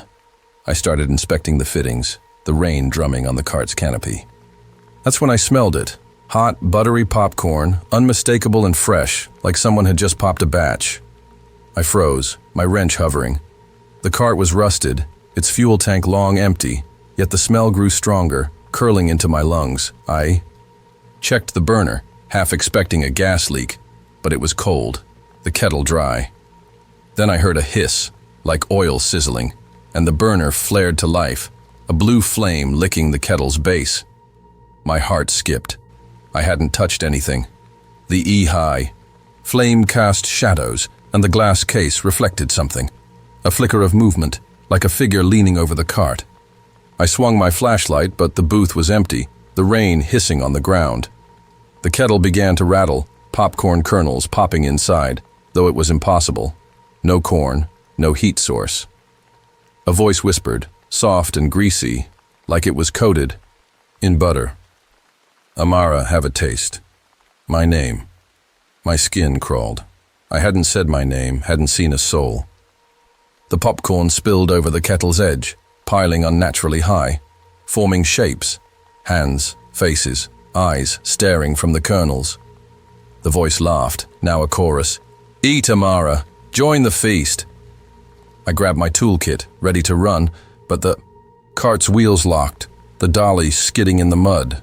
The flame roared higher, the popcorn twisting into a figure, a man, his face made of charred kernels, his eyes glowing like embers. He reached out, his butter-slick hands dripping, the smell now rancid, like burned flesh. The glass case shattered, and the popcorn surged toward me, hot and sticky, clinging to my arms. I screamed, swinging my wrench, but it sank into the kernel mass, pulling my hand with it. The voices chanted, "Stay, Amara, stay forever." I saw them in the shadows. People, their bodies swollen and popping like overheated corn, their mouths open in silent screams. I tore free, the popcorn burning my skin, and ran, the cart's flame roaring behind me. The laughter faded as I reached my car, my arms red and blistered. When I got home, I found a handful of blackened popcorn in my pocket, warm and pulsing, with Amara scratched into one kernel. My phone, which I'd used to snap a photo of the cart, had one image I didn't take, me, standing in the rain, the kernel man's hands around my shoulders, his ember eyes glowing.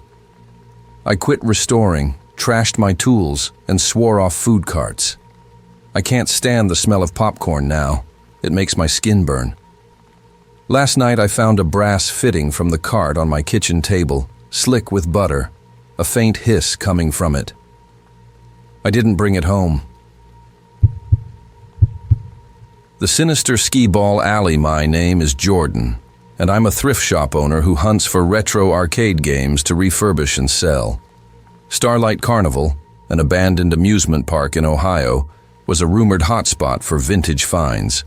The skee-ball alley, a row of dusty lanes from the 70s, caught my attention.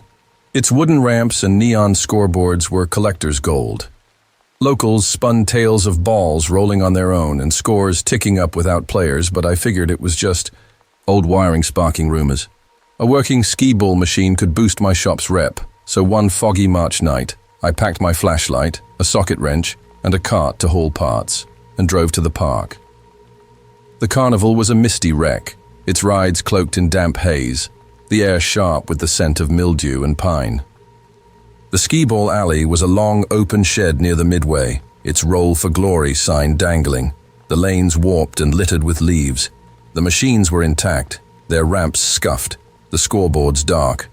I started loosening bolts on one machine, the wrench's clank echoing in the quiet. That's when I heard it, a soft thud, like a wooden ball hitting a ramp, followed by a faint buzz as a scoreboard lit up, flashing 50.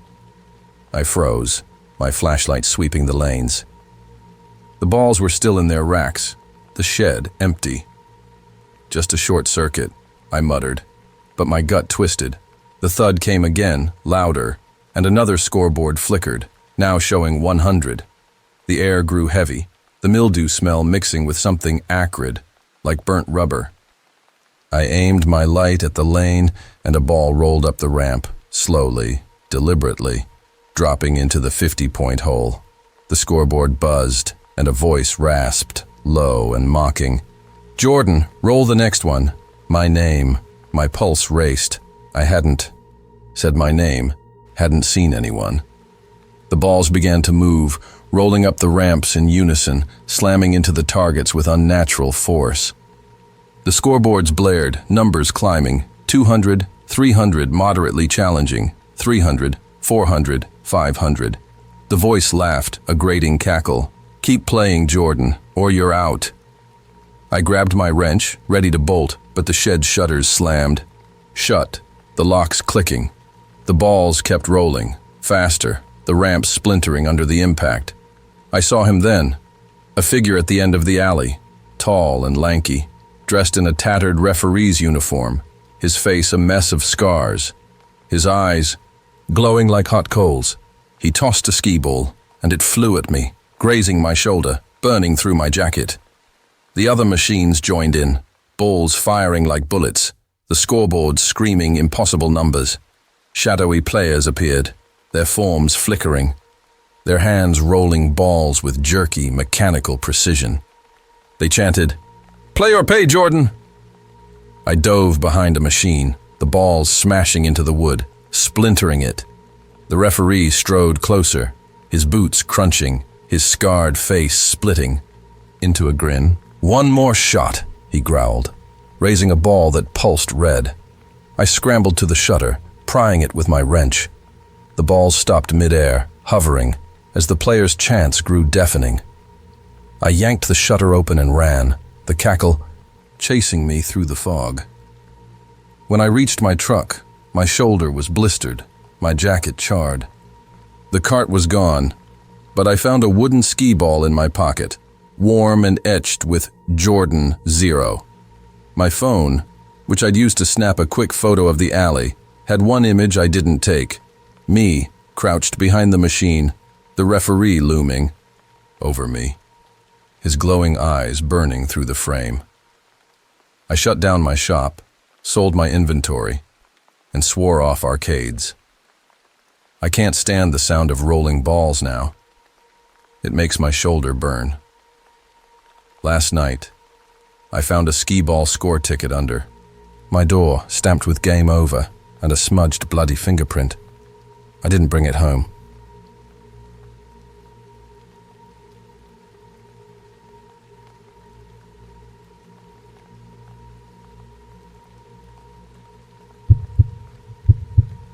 The Haunted Balloon Dart Game. My name is Tara, and I'm a carnival enthusiast who restores old Midway games for private collectors. Starlight Carnival, an abandoned amusement park in Ohio, was a whispered legend in my circles. Its balloon dart game, a classic booth with a wall of colorful balloons, was said to hold vintage dartboards and prize racks untouched since the park's closure in the 90s. Locals spun tales of darts flying on their own and balloons popping with no one near. But I chalked it up to wind and imagination. Those relics could fetch a premium, so one windy October night, I packed my flashlight, a utility knife, and a crate for loot, and drove to the park. The carnival was a blustery ruin, its rides rattling in the gale, the air sharp with the scent of wet leaves and rust. The balloon dart booth stood near the center of the midway, its striped canopy flapping, the Popper Prize sign splintered. The wall of balloons, deflated and sagging, hung on a corkboard, the darts scattered on, a warped counter. I started prying the dartboard free, the wood creaking under my knife. That's when I heard it. A sharp pop, like a balloon bursting, followed by a faint, breathy laugh. I froze, my flashlight sweeping the booth. The balloons were still, the counter empty. Just the wind, I muttered, but my hands shook. Another pop rang out, and a red balloon on the wall inflated, swelling until it burst, spraying a fine mist that smelled like copper. The laugh came again, louder, from inside the booth. I aimed my light at the prize rack, where faded teddy bears and plastic trinkets dangled. One bear's head turned, its button eyes glinting, and a voice whispered, high and teasing, "Tara, throw a dart. My name." My pulse spiked. I hadn't said my name, hadn't seen anyone. The darts on the counter began to tremble, then lifted, hovering an inch above the wood. The balloons inflated one by one, their colors unnaturally bright, popping in a rapid-fire rhythm. The voice grew into a chorus, giggling and taunting. "Play, Tara! Win the game!" I grabbed my knife, ready to run, but the booth's canopy collapsed inward, trapping me in a cage of canvas. The darts shot forward, embedding in the corkboard, missing my face by inches. I saw her then, a girl, maybe 16, her dress a patchwork of balloon scraps, her face pale and split with a grin too wide for her skull. She floated above the counter, her hands flicking darts like a dealer shuffling cards. The prize rack shook, the teddy bears splitting open, spilling black, writhing threads that crawled toward me. The chorus screamed, "Pop them all, Tara!" I slashed at the canopy with my knife, tearing a gap, but the girl lunged, her balloon dress swelling, her grin splitting to reveal rows of needle-like teeth. I dove through the gap, the darts whistling past, one slicing my arm. The laughter chased me as I ran, the balloons popping like gunfire. The booth collapsed behind me, the giggles fading into the wind. I reached my car, my arm bleeding, my crate abandoned. When I got home, I found a dart in my pocket, its tip stained red with "Tara Loser" scratched into the shaft. My phone, which I'd used to snap a photo of the booth, had one image I didn't take.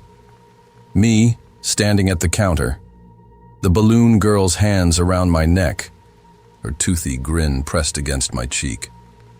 I quit restoring, trashed my collection, and swore off carnivals. I can't stand the sound of popping now. It makes my arm throb. Last night I found a deflated red balloon under my couch, warm and pulsing, with a faint giggle coming from inside. I didn't bring it home. The ghostly whack-a-mole my name is Levi, and I'm a game technician who fixes up old arcade machines for bars and retro lounges. Starlight Carnival, an abandoned amusement park in Ohio, was a tip from a client who'd heard about its whack-a-mole game, a chunky mechanical setup from the 80s that was a collector's dream. Locals spun yarns about the moles popping up at night, their plastic faces watching trespassers, but I figured it was just busted pneumatics and small-town gossip.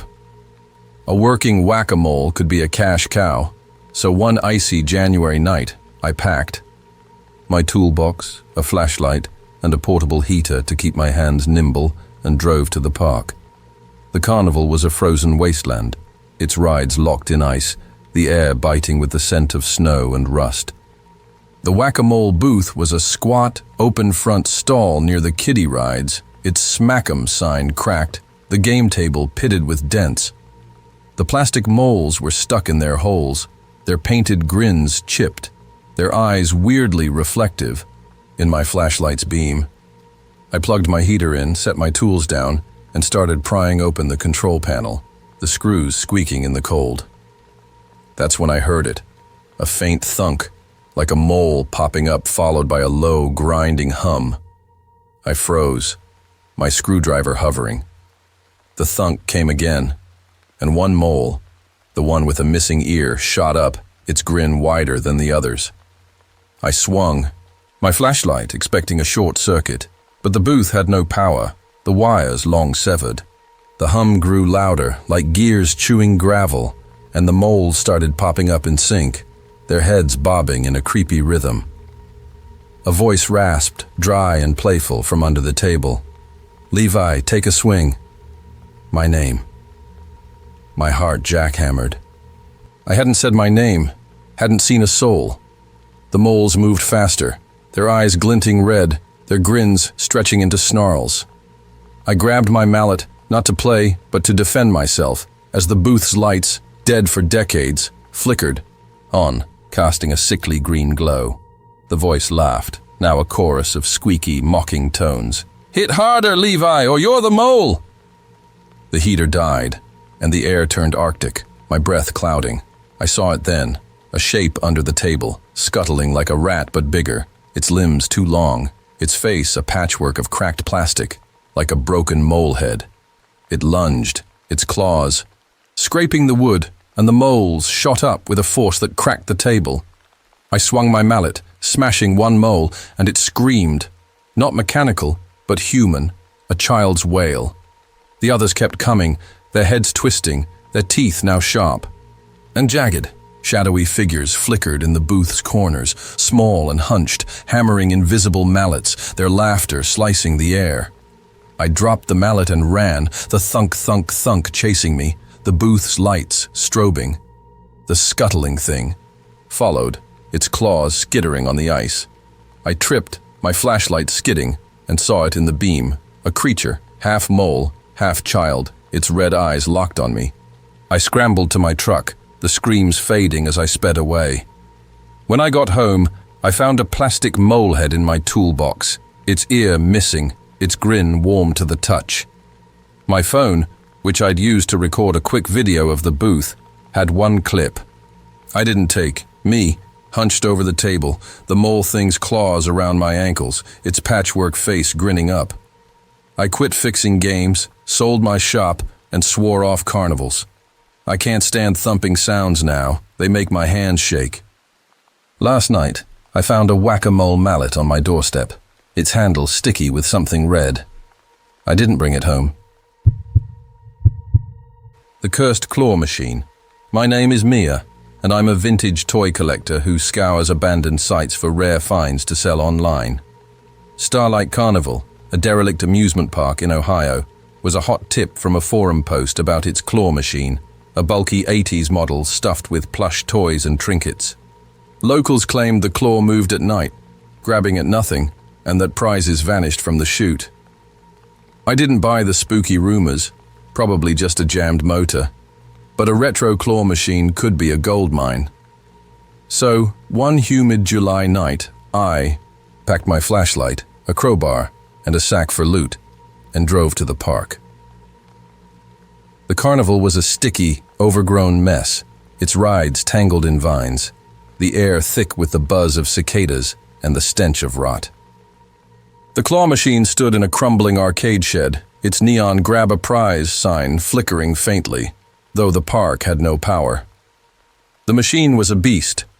Glass walls smudged with grime, stuffed with faded plushies, bears, unicorns, and a creepy rabbit with one ear. I pried open the service hatch, the metal groaning, and started checking the claw's gears. That's when I heard it. A soft whir, like the machine powering up, followed by a metallic clank as the claw twitched. I froze, my crowbar slipping. The whir came again, and the claw swung left, hovering over the rabbit. My flashlight beam caught the toy's eyes, too shiny like they were watching. I laughed nervously, blaming a short circuit, but the air grew heavier, the cicadas falling silent. The claw dropped, snagging the rabbit, and lifted it toward the chute. A voice whispered, low and syrupy, from inside the machine. "Mia, pick your prize." My name. My pulse hammered. I hadn't said my name, hadn't seen anyone. The claw released the rabbit, but it didn't fall. It floated, spinning slowly, its one ear flopping. The other toys began to move, writhing in the pile, their stitches popping, spilling cotton like guts. The voice laughed, now a chorus of squeaky, childlike tones. "Grab me, Mia, or I grab you." I swung my crowbar at the glass, but it bounced off, the impact jarring my arm. The claw swung again, this time toward me, its prongs snapping like jaws. I saw it then. A figure inside the machine, crouched among the toys, its body stitched together like a patchwork doll, its face a blank plush mask with button eyes. It clawed at the glass, its fingers frayed and leaking stuffing. The toys surged forward, pressing against the walls, their mouths opening to reveal jagged fabric teeth. The chorus screamed, "You're the prize, Mia." I kicked at the hatch, but the machine shook, the claw diving for my head. I ducked, crawling through the shed, the toys' laughter echoing as they tore free, skittering after me on cotton limbs. I burst into the humid night, the claws' whir fading as I sprinted. To my car, my arm was scratched, my sack gone. When I got home, I found a plush rabbit's ear in my pocket, warm and sticky, with Mia sewn into it in red thread. My phone, which I'd used to snap a quick photo of the machine, had one image I didn't take. Me, prying the hatch, the patchwork figure's button eyes pressed against the glass, its claws reaching for my face. I quit collecting, burned my inventory, and swore off arcades. I can't stand plush toys now. Their eyes feel too alive. Last night, I found a claw machine token on my bedside table, its edge sharp, etched with a tiny stitched smile. I didn't bring it home. The Haunted Test Your Strength Machine. My name is Owen, and I'm a fitness trainer who collects vintage gym equipment for my home setup.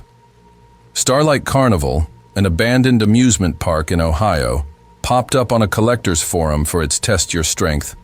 Machine, a classic high striker with a bell and mallet, straight out of the 70s. Locals whispered about the machine's bell ringing on its own and a force that challenged anyone who swung. I didn't buy the ghost stories, probably just a loose spring, but a retro piece like that could be a fun addition to my gym. So, one snowy December night, I packed my flashlight, a sledgehammer for leverage, and a sled to drag the machine, and drove to the park. The carnival was a frozen nightmare, its rides encased in ice, the air sharp, with the scent of snow and rusted metal. The Test Your Strength machine stood near the midway, its red and yellow tower pitted with rust, the bell at the top, tarnished, but intact.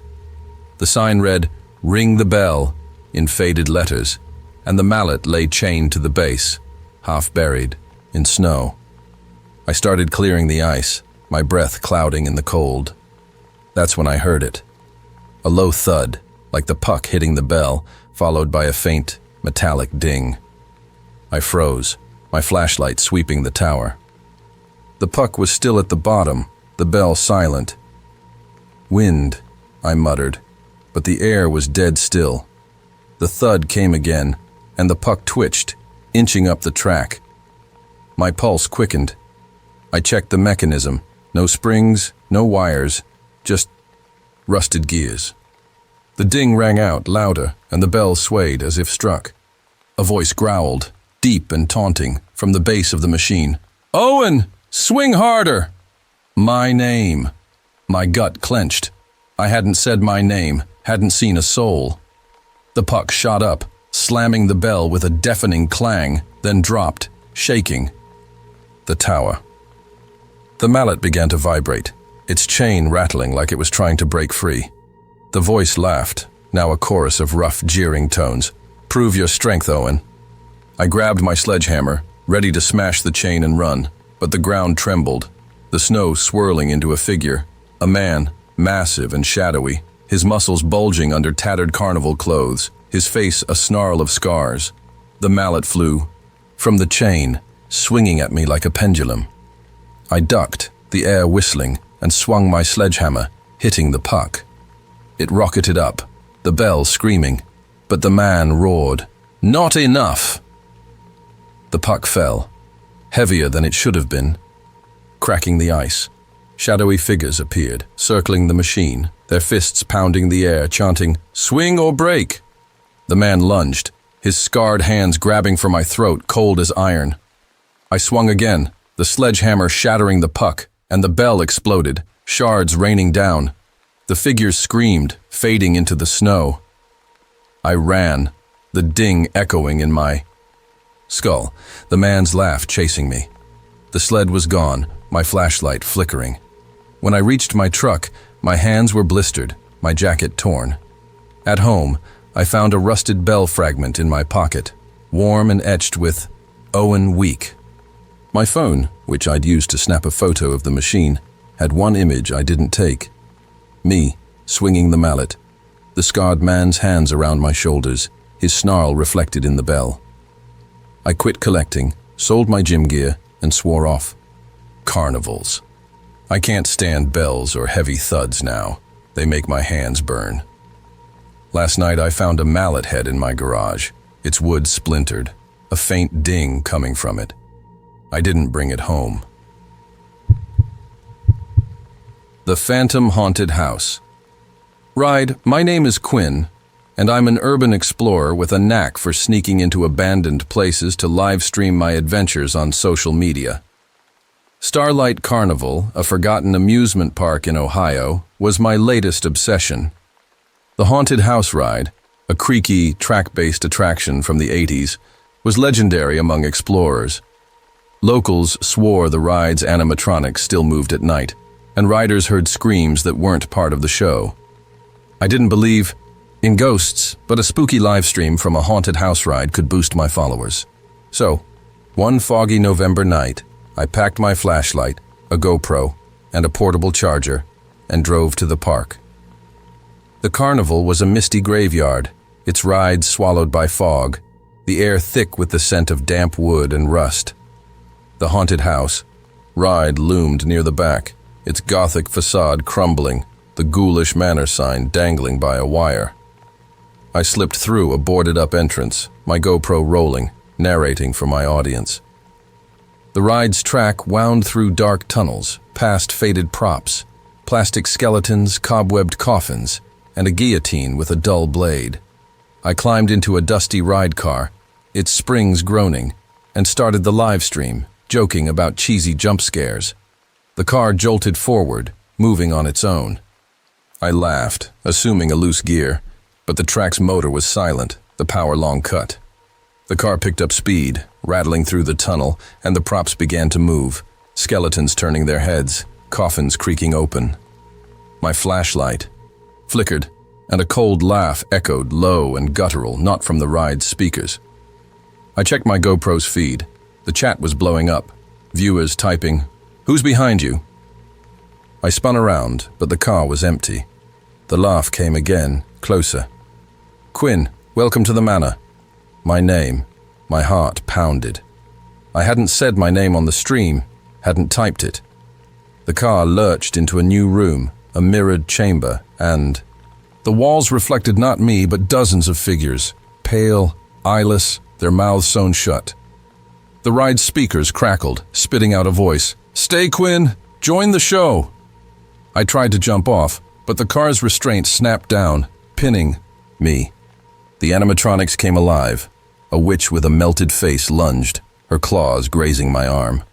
A headless knight swung an axe, missing my head by inches. I saw her then, in the mirrors, a woman, her dress tattered, her face half burned, her eyes glowing like dying coals. She rode beside me, her cold hand brushing my wrist. The figures, In the mirrors moved closer, their sewn mouths ripping open, screaming my name. The car sped up, careening through collapsing tunnels, props exploding into splinters. I yanked at the restraints, my GoPro falling, its feed showing the woman's face pressed against mine, her lips whispering, "You're ours now." The car slammed to a stop in the exit tunnel, the restraints popping open. I scrambled out, the screams chasing me as I ran through the fog. The ride fell silent as I reached my car, my arm bleeding from the witch's claws. When I got home, my GoPro was blank, but my live stream had saved. A 30-second clip of me in the car, the burned woman's hands around my throat, her glowing eyes staring into the camera. My followers thought it was staged, but I deleted my channel, trashed my gear, and swore off exploring. Mirrors are the worst now. Sometimes I see her in the corner, her burned face smiling. Last night, I found a ride ticket in my wallet, stamped Ghoulish Manor, Quinn's Eternal Ride, with a faint burn mark shaped like a hand. I didn't bring it home.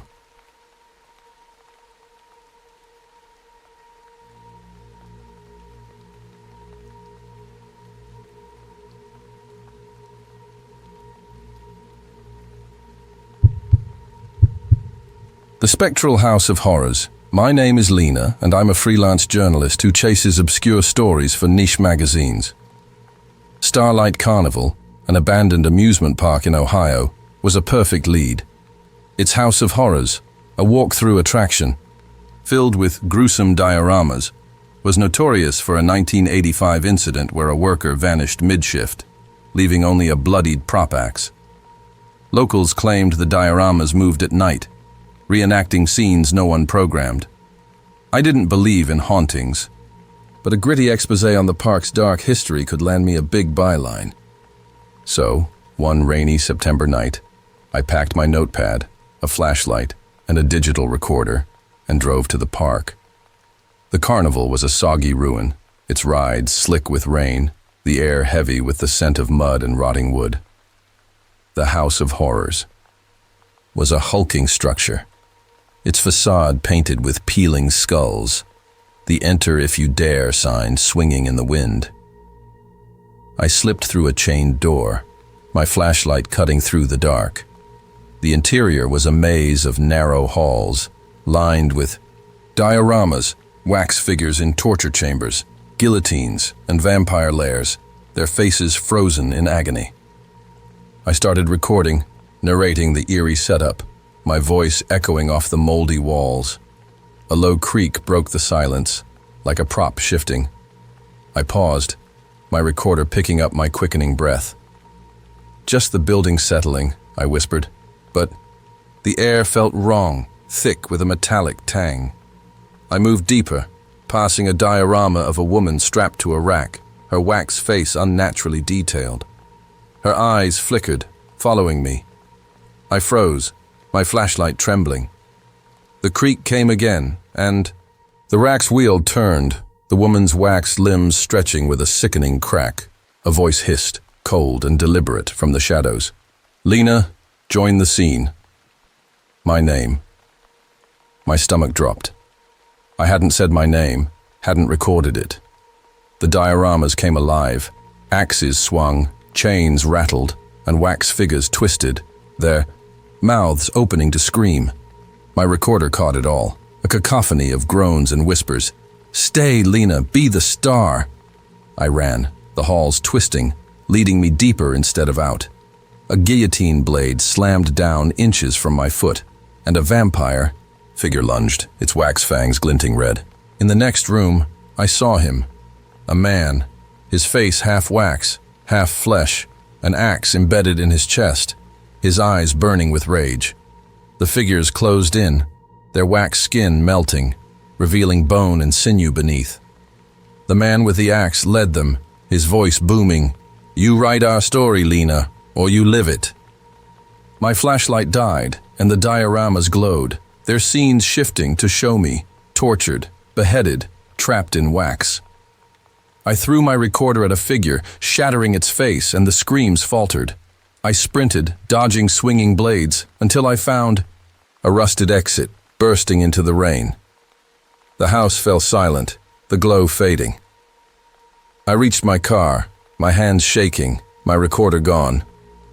When I got home, I found a wax shard in my pocket, warm and etched with Lena's horror. My phone, which I'd used to snap a quick photo of a diorama, had one image I didn't take. Me, strapped to the rack, the Axeman's hands on the wheel, his burning eyes locked on mine. I quit journalism, deleted my drafts, and swore off carnivals. I avoid wax figures now. Their faces feel too real. Last night I found a tiny wax figure on my desk, shaped like me, its mouth open in a silent scream. I didn't bring it home. The cursed merry-go-round. My name is Felix, and I'm a music box restorer with a sideline in vintage carnival ride parts. Starlight Carnival, an abandoned amusement park in Ohio, was a tip from a fellow collector about its merry-go-round, a grand 1920s carousel with hand-carved animals and a built-in organ. Locals whispered about the ride spinning at night, its music playing backward, and shadows riding the horses. I didn't buy the ghost stories, likely just a stuck motor, but the organ pipes could be worth a fortune. So, one foggy October night, I packed my flashlight, a wrench set, and a recorder to capture the organ's sound, and drove to the park. The carnival was a misty ruin, its rides shrouded in haze, the air thick with the scent of damp leaves and rust. The merry-go-round stood at the heart of the park, its canopy sagging, the animals, horses, tigers, and swans, frozen in mid-stride, their paint chipped, but eyes eerily bright. I stepped onto the platform, the wood creaking, and aimed my flashlight at the organ, a tangle of tarnished pipes behind a cracked mirror. I started recording, the silence broken only by my footsteps. Then it came, a faint warbling note, like a music box winding up, followed by a discordant melody, slow and wrong, like it was played in reverse. I froze, my recorder trembling. The platform shuddered, and the merry-go-round began to turn, its gears grinding despite no power. The animals' heads twitched, their wooden jaws creaking open. My flashlight caught their eyes, glowing faintly like embers. A voice sang, soft and childlike, from the organ. "Felix, ride with us." My name. My blood ran cold. I hadn't said my name, hadn't seen anyone. The music sped up, now a screeching wail, and the animals moved, their legs jerking as if galloping. The voice grew into a chorus. "Round and round, Felix, forever." I grabbed my wrench, ready to smash the organ and run, but the mirror cracked, reflecting not me but a crowd of children, their faces pale, their eyes black pits, clutching the animals' reins. The platform spun faster, the centrifugal force, pinning me against a tiger. I saw her then, a girl, her dress tattered, her face half wooden, like she was carved from the ride. She rode a swan, her hands fused to its neck, her black eyes locked on mine. The chorus screamed, "Stay, Felix! Join the circle!" The animal's jaws snapped, their teeth now sharp, splintered wood. I swung my wrench, shattering a horse's head, and the music faltered, the ride slowing. The girl lunged, her wooden fingers grazing my arm, cold and splintered. I leapt off the platform, the spinning blur nearly pulling me back.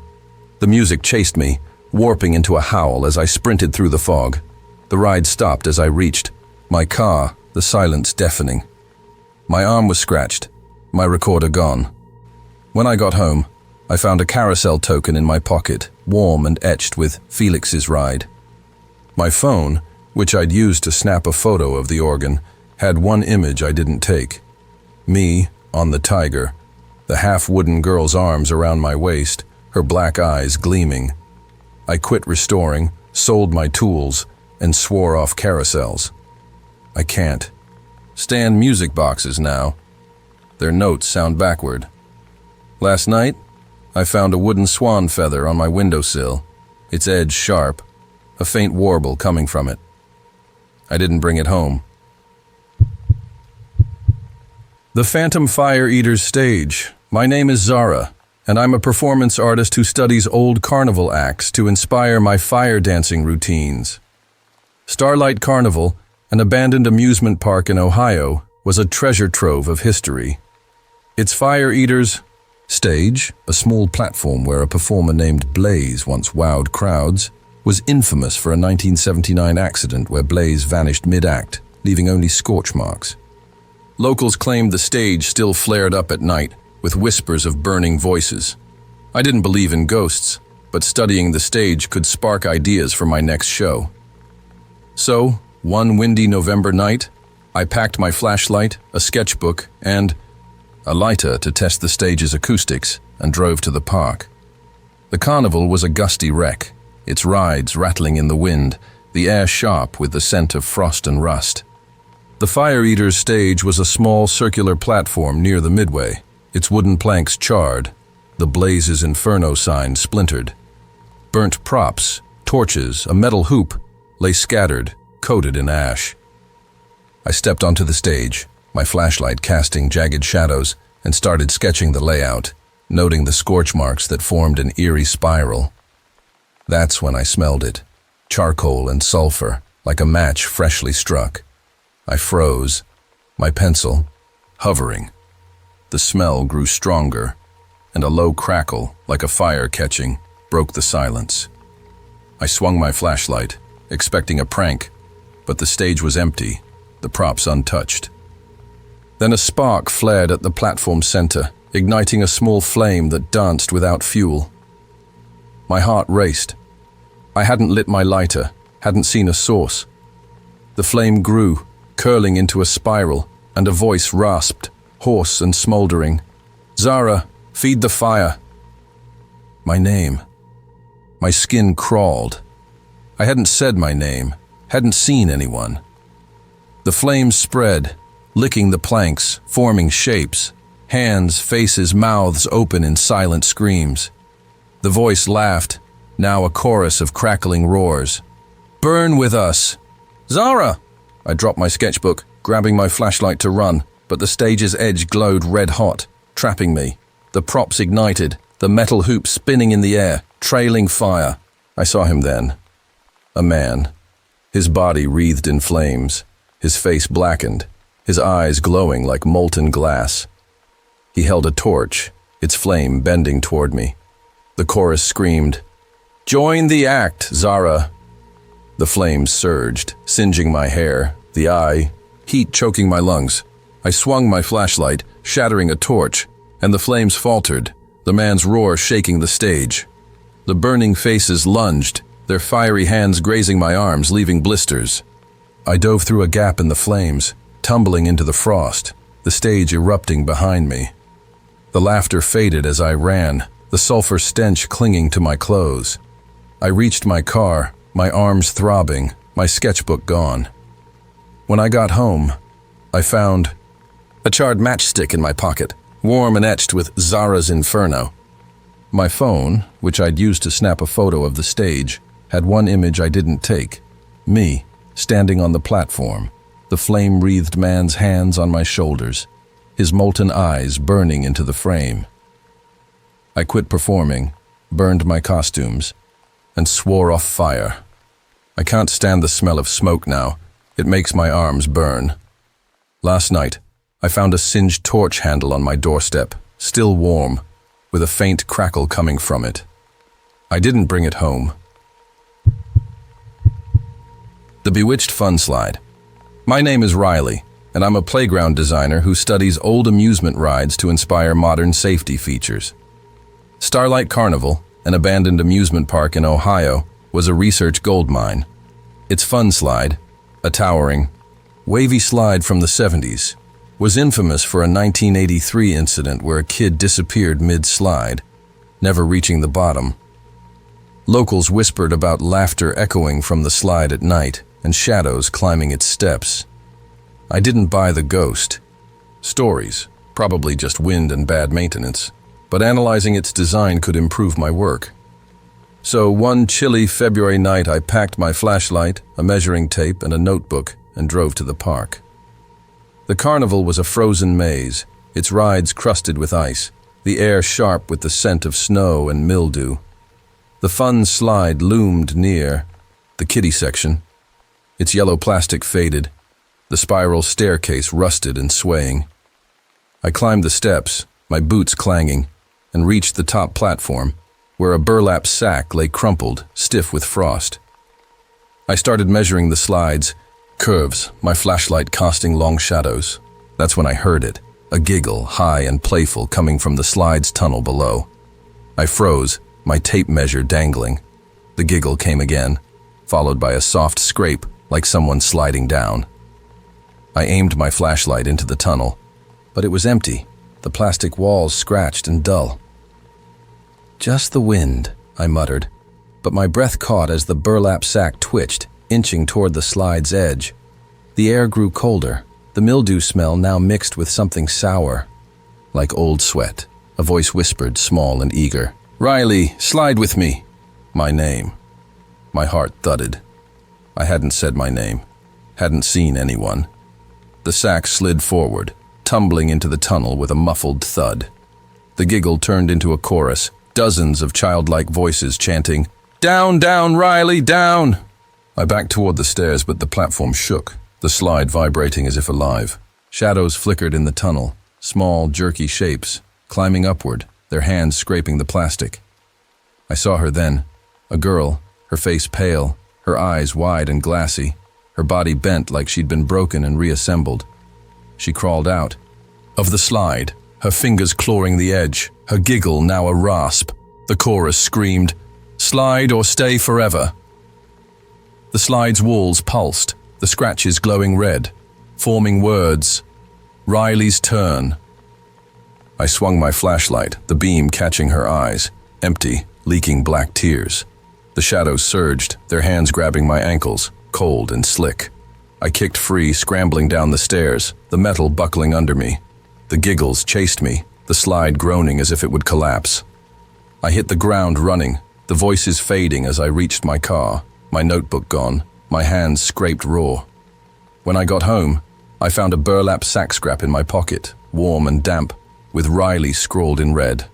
My phone, which I'd used to snap a photo of the slide, had one image I didn't take.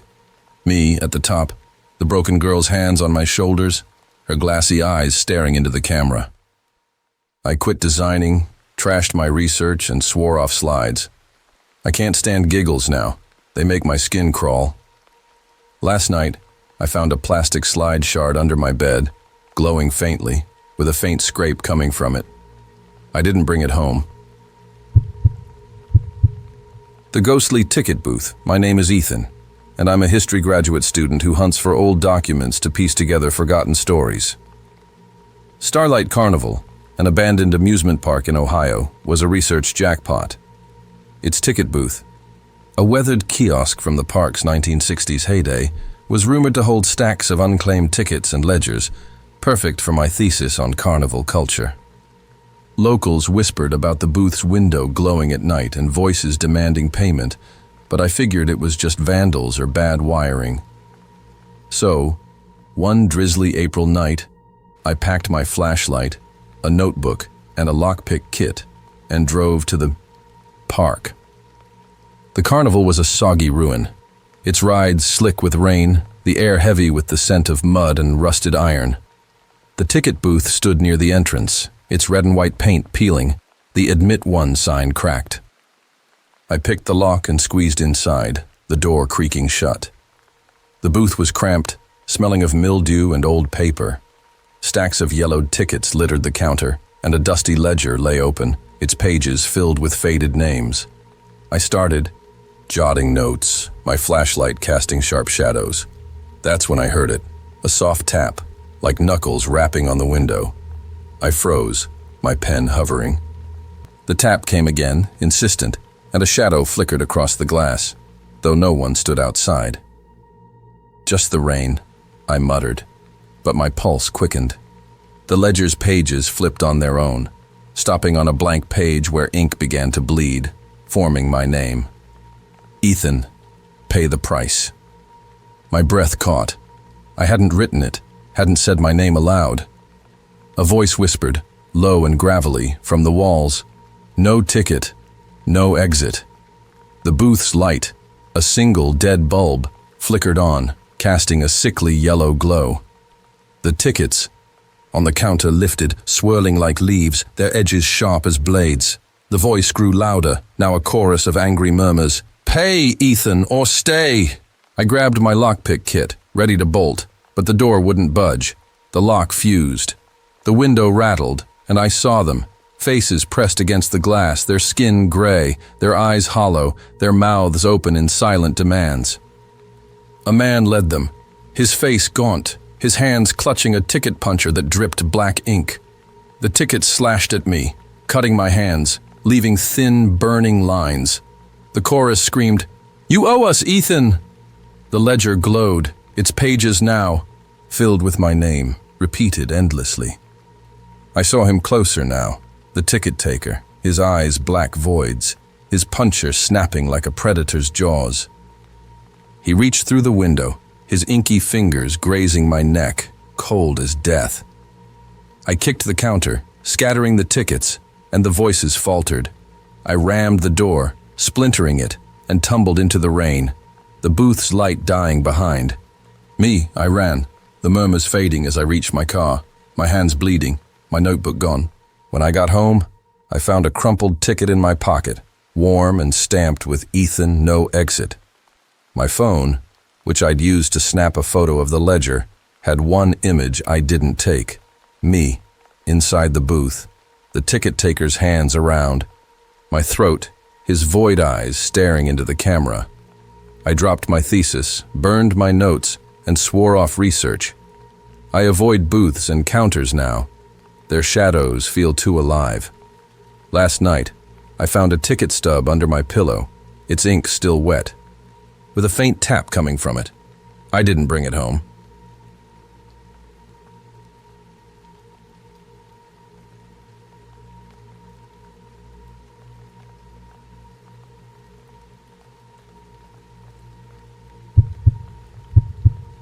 The Phantom Water Gun Race. My name is Nora, and I'm a toy historian who tracks down vintage carnival games for museum exhibits. Starlight Carnival, an abandoned amusement park in Ohio, was a lead I couldn't ignore. Its water gun race, a row of squirt guns aimed at clown targets, was a rare 1970s model, complete with brass nozzles and hand-painted backdrops. Locals spun tales of the guns firing on their own and eerie splashes echoing at night, but I chalked it up to leaky pipes and overactive imaginations. A piece like this could headline my next exhibit, so one muggy June night, I packed my flashlight, a camera and a toolkit, and drove to the park. The carnival was a humid, overgrown mess, its rides tangled in vines, the air buzzing with mosquitoes, and the stench of stagnant water. The water gun race booth was a long, sagging structure near the kiddie rides. Its "Soak the Clown" sign faded, the clown targets chipped and leering. The guns were rusted, their hoses cracked, but the brass nozzles gleamed oddly in my flashlight's beam. I started photographing the setup, the camera's click loud in the quiet. That's when I heard it. A faint gurgle, like water rushing through pipes, followed by a sharp hiss as one gun sprayed a weak stream. I froze, my camera dangling. The gurgle grew louder, and the clown targets twitched, their painted mouths opening. Wider.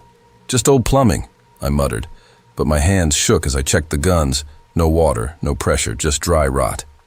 The hiss came again, and all the guns fired at once, spraying foul, murky water that smelled like decay.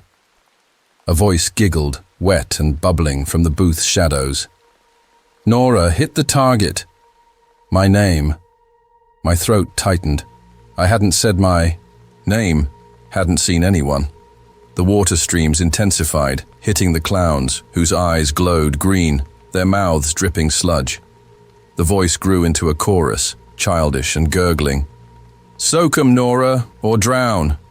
I dropped my camera, grabbing my toolkit to run, but the booth's floor flooded, the water rising to my ankles, cold and slimy.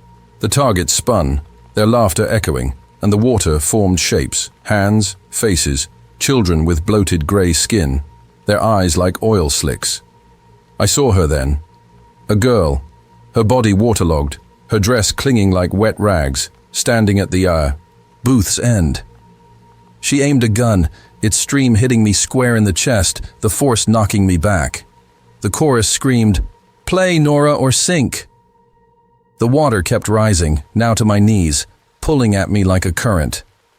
The bloated children crawled from the flood, their slimy hands grabbing my legs. I swung my flashlight, shattering a gun, and the streams faltered, the laughter choking.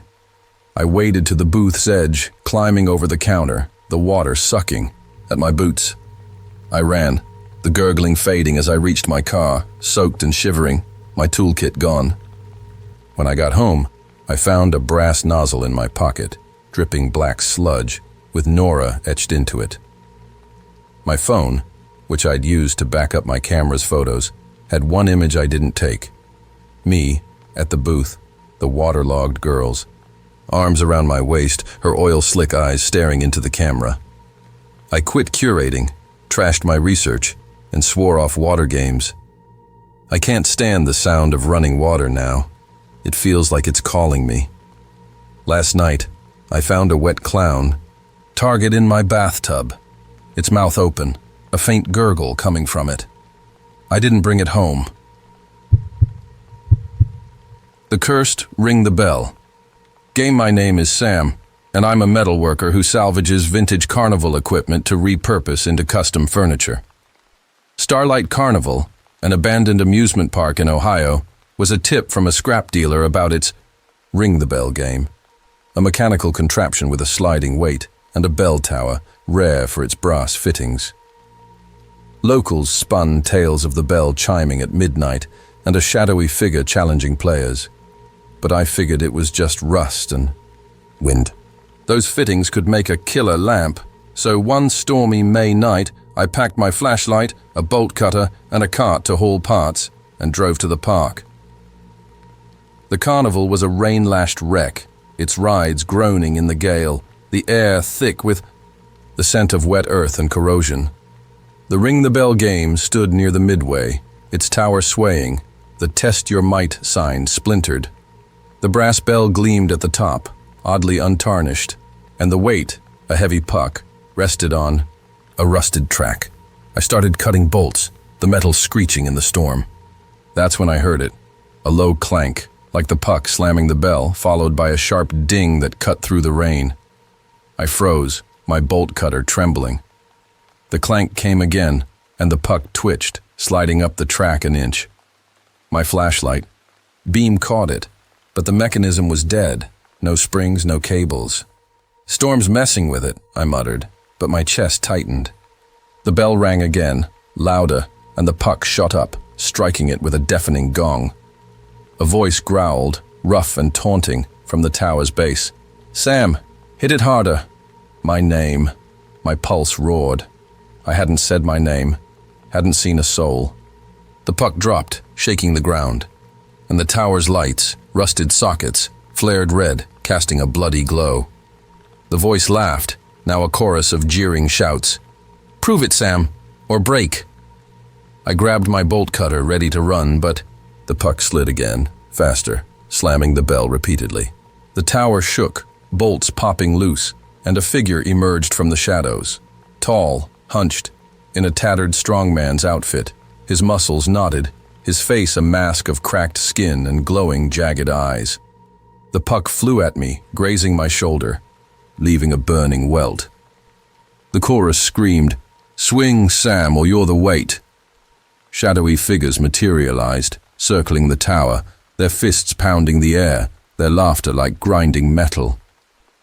The strongman lunged, his cracked hand swinging an invisible mallet, the air hissing with force. I swung my bolt cutter, smashing the puck, and the bell shattered, its fragments glowing red-hot. The figures howled, their forms dissolving, the strongman's eyes flaring before he vanished. I ran, the ding echoing in my ears, the rain stinging my welt. My cart was gone, my flashlight flickering. When I reached my truck, my shoulder throbbed, my jacket scorched. At home, I found a brass bell shot in my pocket, warm and etched with Sam, too weak. My phone, which I'd used to snap a photo of the tower, had one image I didn't take. Me, gripping the bolt cutter, the strong man's cracked hands around my neck, his jagged eyes burning. I quit metalwork, sold my tools, and swore off carnivals. I can't stand bells or heavy clanks now. They make my shoulder burn. Last night, I found a rusted puck in my toolbox, pulsing faintly, with a low ding coming from it. I didn't bring it home. The ghostly bouncy castle. My name is Ava, and I'm a children's event planner who hunts for vintage inflatables to restore for birthday parties. Starlight Carnival, an abandoned amusement park in Ohio, was a lead from an old vendor about a bouncy castle, a massive clown-themed inflatable from the 80s, rare for its hand-painted murals. Locals whispered about it inflating on its own and eerie giggles echoing inside, but I figured it was just wind and urban legend. A restored bouncy castle could be a hit with clients, so one foggy May night, I packed my flashlight, a patch kit, and a portable air pump, and drove to the park. The carnival was a damp, misty sprawl, its rides shrouded in fog, the air thick, with the scent of wet grass and mildew. The bouncy castle sagged in a clearing near the kiddie rides, its red and yellow fabric torn, the clown murals faded but grinning, their painted eyes too large and glossy. I stepped closer, my flashlight catching rips in the canvas, and started inspecting for salvageable parts. That's when I heard it, a soft hiss, like air filling a balloon, followed by a faint giggle, high and bubbling, coming from inside the deflated castle. I froze, my patch kit dangling. The hiss grew louder, and the castle twitched, its walls creaking as it began to inflate. Though my pump was off and unplugged, my pulse quickened. Just a gas leak, I muttered, but the air felt heavy, the mildew smell now mixed with something sweet, like rotting candy. The castle rose, its clown faces stretching, their grins widening. A voice whispered, playful and chilling, "Ava, come bounce." My name. My stomach nodded. I hadn't said my name, hadn't seen anyone. The castle's entrance flap opened, flapping like a hungry mouth, and the giggles multiplied, a chorus of childlike voices. "Jump, Ava, jump forever." I backed away, my flashlight shaking, but the ground softened, sinking under my boots like I was standing on the inflatable itself. The clown's eyes glowed, and shadows moved inside the castle, small, jerky figures, bouncing impossibly high, their laughter sharp as glass.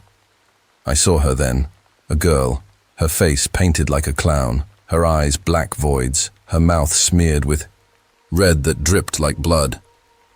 She stood at the entrance, her hands beckoning, her body flickering like a bad projection. The chorus screamed, "Play, Ava, or stay!" The castle pulsed, its walls contracting, the air inside sucking at my clothes. The shadows lunged, their tiny hands grabbing my ankles, cold and sticky. I swung my flashlight, the beam catching, her smeared face now inches from mine, her breath reeking of decay. I tore free, the ground firming as I ran, the giggles chasing me through the fog.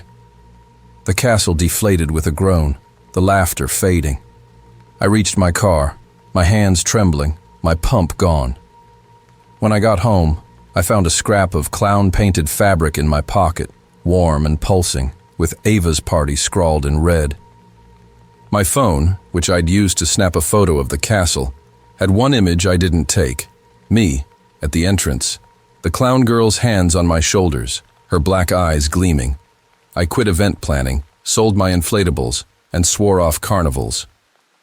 I can't stand giggles or the smell of candy now. They make my skin crawl. Last night, I found a tiny clown balloon in my closet, half inflated, with a faint hiss coming from it. I didn't bring it home. The Phantom Face Painting Booth. My name is Lila, and I'm an art teacher who collects vintage carnival signage to decorate my studio. Starlight Carnival, an abandoned amusement park in Ohio, was a tip from a colleague about its face painting. Booth, a colorful stall with hand-painted murals from the 70s. Locals whispered about mirrors in the booth showing faces that weren't yours and paintbrushes moving on their own, but I chalked it up to faded memories and rust.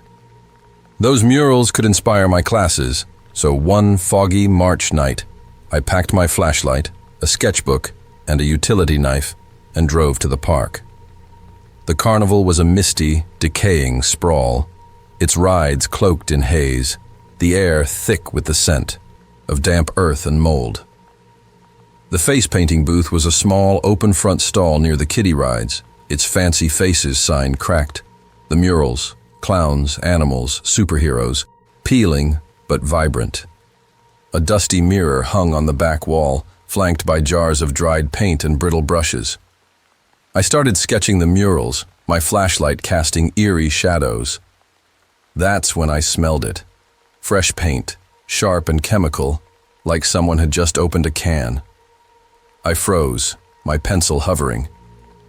The smell grew stronger, and a soft scrape broke the silence, like a brush dragging across canvas. I swung my flashlight, but the booth was empty, the jars untouched. Then the mirror flickered, reflecting not my face but another, pale with black, leaking eyes and a smeared red smile. My heart raced. The scrape came again, and a brush lifted from the counter, dipping itself into a jar that now brimmed with wet red paint. A voice whispered, soft and teasing, "Lila, let me paint you." My name. My skin crawled.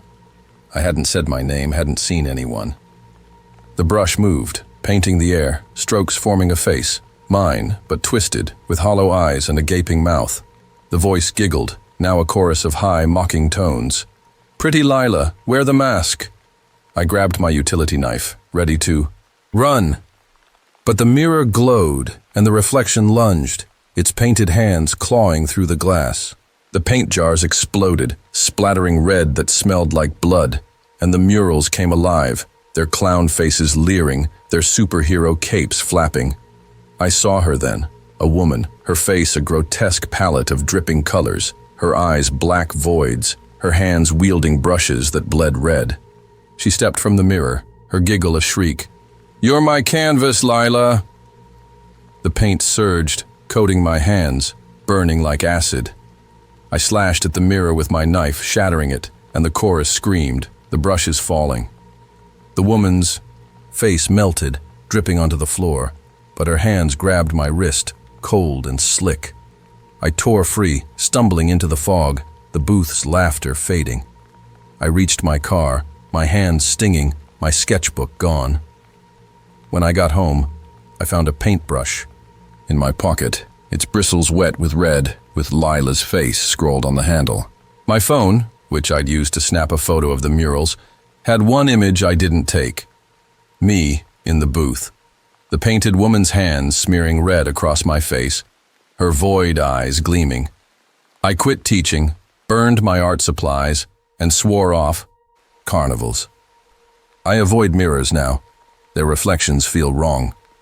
Last night I found a smear of red paint on my pillow, warm and wet, with a faint giggle coming from it.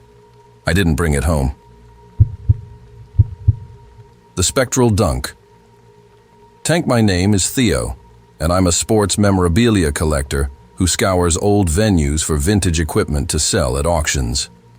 Starlight Carnival, an abandoned amusement park in Ohio, was a tip from a dealer about its dunk tank, a quirky 1960s setup with a clown-themed seat and a bullseye target. Locals whispered about the tank's water bubbling at night, and voices taunting players to take a shot. But I figured it was just stagnant plumbing and small-town lore. A retro dunk tank could fetch a high bid, so one rainy August night, I packed my flashlight, a crowbar and a tarp to cover the find, and drove to the park. The carnival was a drenched, decaying sprawl, its rides slick with rain, the air heavy with the scent of mud and rust. The dunk tank stood near the midway, its metal frame pitted. The "Dunk the Clown" sign faded, the tank's water murky and green.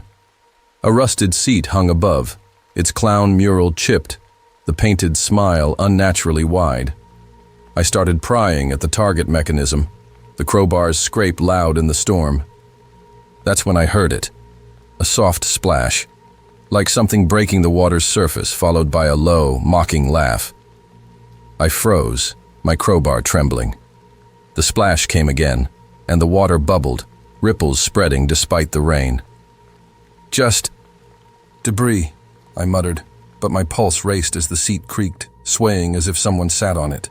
The laugh grew louder, wet and guttural, and a voice taunted, "Theo, throw the ball." My name. My throat tightened. I hadn't said my name, hadn't seen anyone.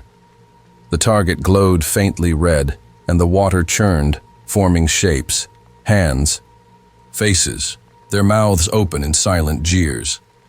The voice became a chorus. "Dunk us, Theo, or dive in." I grabbed my tarp, ready to bolt, but the tank's frame shook, the seat plunging into the water with a crash, spraying foul, icy sludge. The clown mural peeled away, revealing a figure. A man, his skin bloated, his eyes white and filmy, his grin matching the painted one. He climbed from the tank, water streaming from his tattered clown suit, his hands clutching a glowing ball. The chorus screamed, "Take the shot, Theo!" The water surged, spilling over the tank's edge, pooling around my boots, cold and grasping, like fingers. I swung my crowbar, smashing the target, and the seat shot up, the laughter choking. The man lunged, his filmy eyes inches from mine, his breath reeking of rot. I stumbled back, the water pulling at me, and saw them, dozens of bloated figures rising from the tank, their hands reaching. I tore free, running through the rain, the taunts fading as I reached my car, soaked and shivering, my tarp gone. When I got home, I found a wet carnival ball in my pocket, warm and etched with Theo's dunk. My phone, which I'd used to snap a photo of the tank, had one image I didn't take.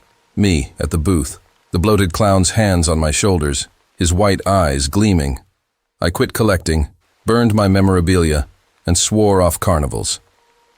I can't stand the sound of splashing now. It makes my skin crawl. Last night I found a rusted dunk tank lever in my sink, dripping green sludge with a faint laugh coming from it. I didn't bring it home.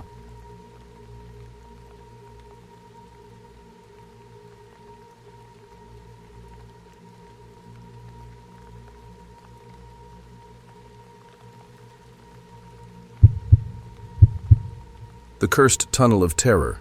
My name is Harper, and I'm a thrill seeker who documents extreme experiences for my adventure vlog. Starlight Carnival, an abandoned amusement park in Ohio, was a bucket list destination. Its Tunnel of Terror, a dark ride, attraction from the 70s filled with gruesome animatronics, was infamous for a 1981 malfunction that trapped riders for hours, some claiming they saw things that weren't part of the show. Locals whispered about screams echoing from the tunnel and lights flickering with no power. I didn't buy the ghost hype, but a vlog from a creepy ride could go viral. So one stormy July night, I packed my flashlight, a drone camera, and a portable battery and drove to the park. The carnival was a rain-soaked ruin, its rides battered by the storm, the air thick with the scent of wet concrete and decay. The Tunnel of Terror loomed near the back, its entrance a gaping skull with peeling paint, the "Enter the Abyss" sign dangling. I slipped through a rusted gate, my drone buzzing as I started filming, narrating the ride's eerie vibe. The IE track wound through a pitch-black tunnel, past decayed props, zombies, ghouls, a spiked pit. I climbed into a graffiti-covered ride car, its wheels creaking, and sent my drone ahead to capture the action. The car lurched forward, moving on its own, the track's motor long dead. I chuckled, thinking it was gravity, but the car accelerated, plunging into the tunnel's dark. My flashlight flickered, and a low growl echoed, not from the ride's speakers, but the walls themselves. The props twitched, zombies raised their arms, ghouls' eyes glowed red. My drone's feed glitched, showing static, then a face, pale, eyeless with a jagged grin, not part of any animatronic. A voice rasped, cold and guttural, "Harper, stay for the show. My name." My heart pounded, I hadn't said my name on... The vlog hadn't streamed live. The car sped up, rattling through twists, the props now moving freely, their claws scraping the car. A spiked pit glowed, spikes rising like teeth, and a zombie lunged, its decayed hand grazing my shoulder, cold as ice. The voice laughed, a chorus of snarls. "Ride forever, Harper." I tried to jump off, but the car's sides clamped shut, trapping me. My drone crashed, its feed showing the eyeless face pressed against the lens, whispering my name. I saw him. Then, a figure riding beside me, his body half rotted, his face matching the drone's image, his grin splitting wider. The tunnel warped, the walls closing in, painted blood dripping like it was real. The chorus screamed, "Join the terror, Harper!" The props swarmed, their hands tearing at my jacket, their eyes burning red. I kicked the car's controls, sparking a short, and the clamps loosened. I leapt out, tumbling onto the track, the car crashing behind me. I ran, the growls chasing me, the tunnel's lights strobing red until I burst into the rain. I reached my car, my shoulder bleeding, my drone gone. When I got home, I found a rusted ride bolt in my pocket, warm and etched with Harper's Abyss. My phone, which backed up my drone's footage, had one clip I didn't record. Me in the car, the half-rotted figure's hands around my neck, his eyeless grin filling the frame. I deleted my vlog, sold my gear, and swore off thrill-seeking. Dark rooms feel wrong now, like they're watching. Last night, I found a tunnel prop shard on my desk, glowing faintly red, with a low growl coming from it. I didn't bring it home. The Phantom Spook House. My name is Maya, and I'm a folklore researcher who collects oral histories from forgotten places. Starlight Carnival, an abandoned amusement park in Ohio, was a perfect stop for my project on urban legends.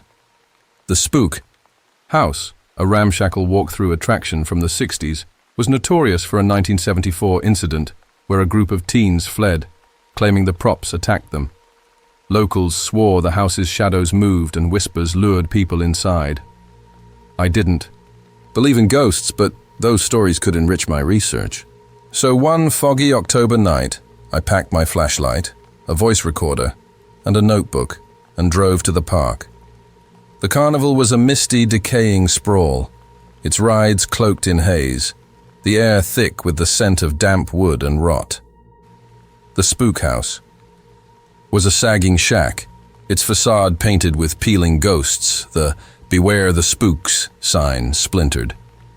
I slipped through a chained door, my flashlight cutting through the dark. The interior was a maze of creaky floors and cobwebbed props, plastic, bats, a coffin with a cracked lid, a mannequin in a witch's hat. I started recording, narrating the house's eerie vibe, my voice echoing in the stillness. A soft thump broke the silence, like a door closing deeper inside. I paused, my recorder catching my unsteady breath. "Just the wind," I whispered, but the air was still, the fog outside unmoving.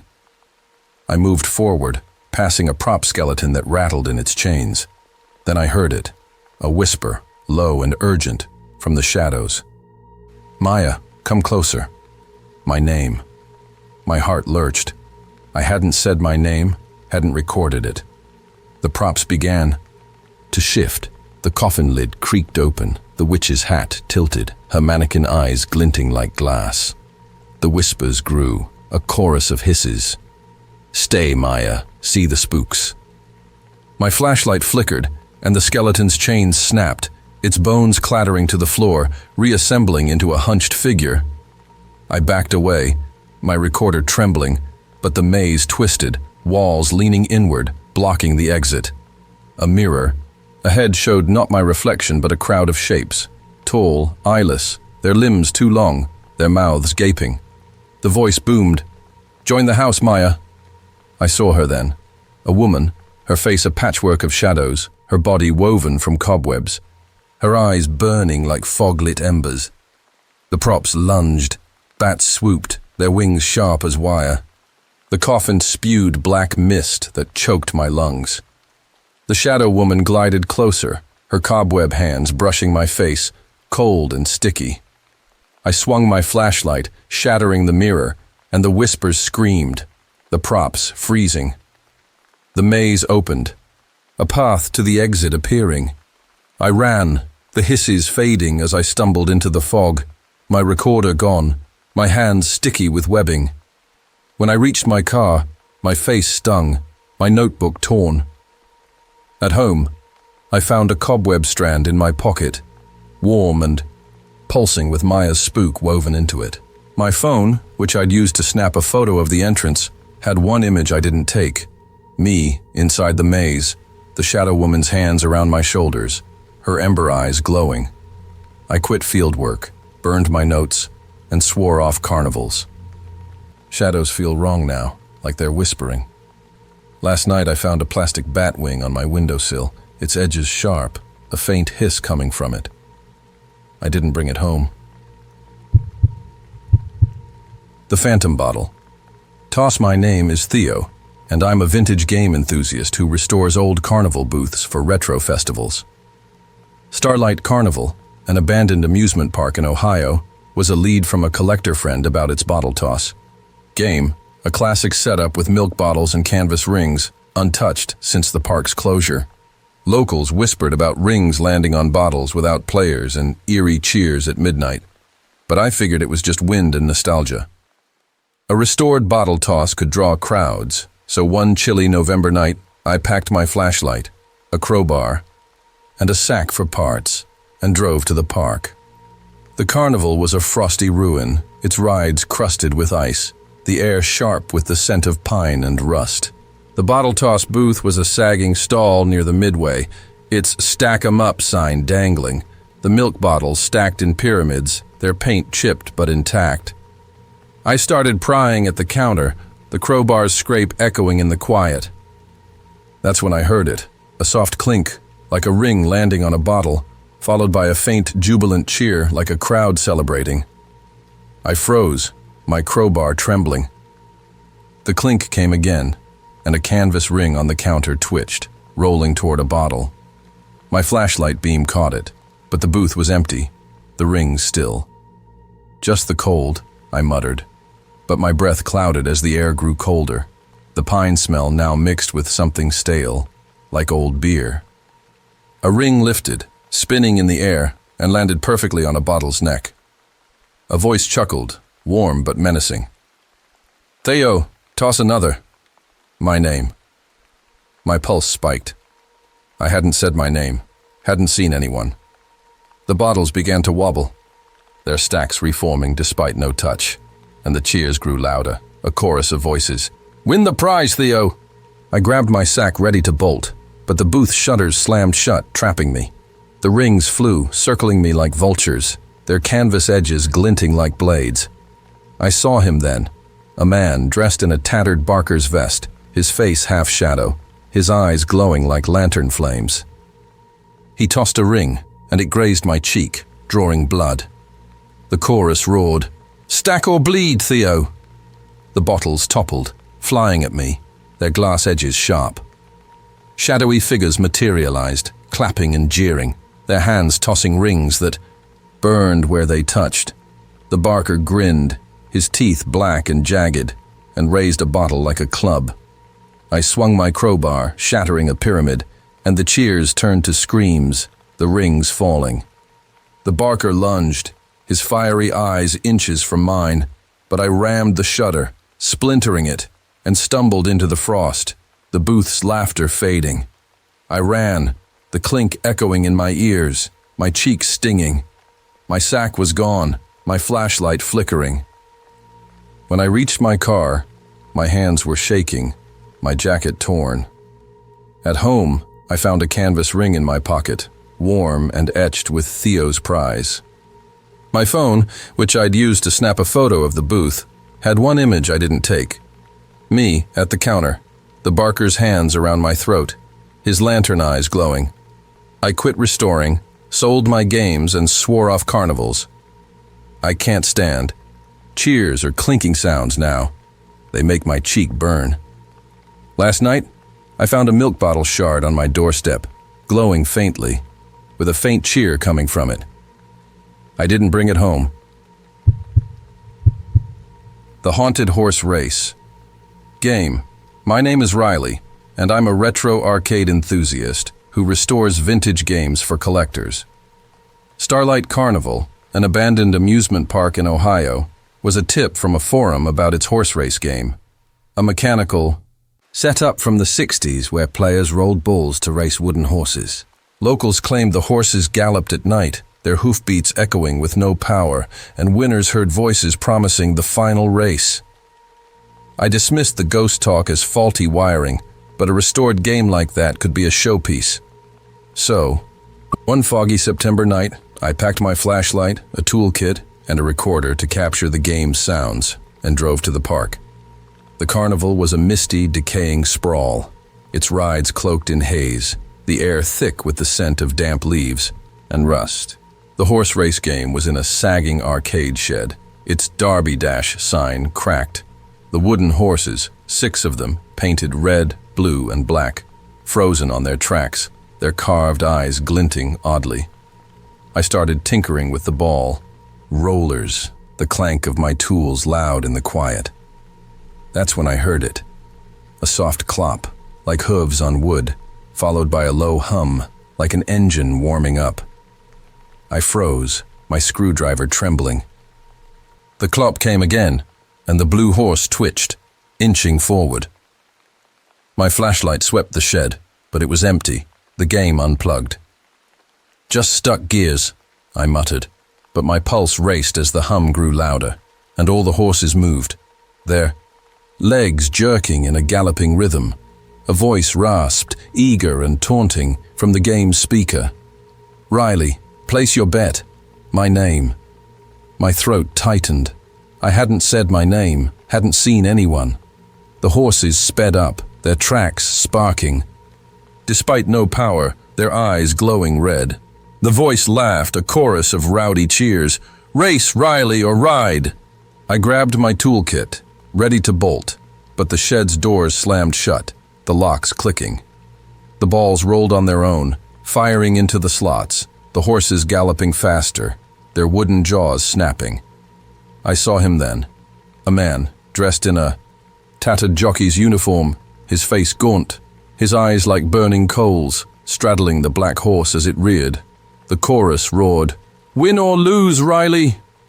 The horses broke free, splintering their tracks, charging at me, their hooves splintering the floor. Shadowy riders appeared, their faces blurred, their whips cracking like thunder. The jockey grinned, his teeth sharp, and raised a whip that burned the air.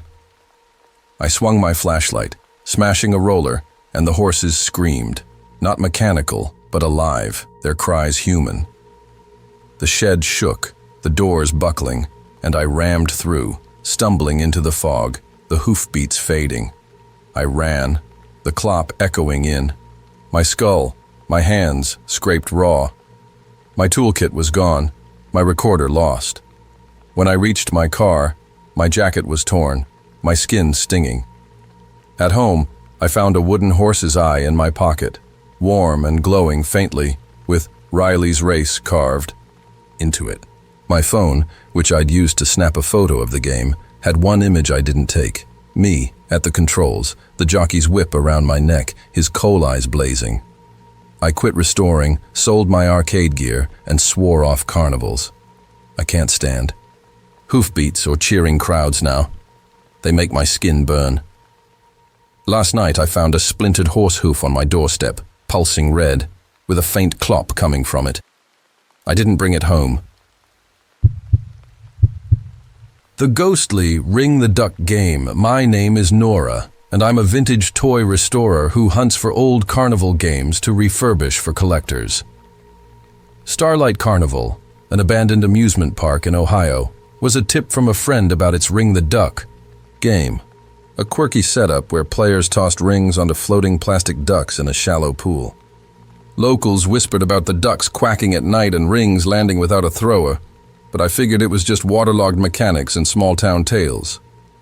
A restored game could be a unique sell. So one humid June night, I packed my flashlight, a net, and a bucket for parts, and drove to the park.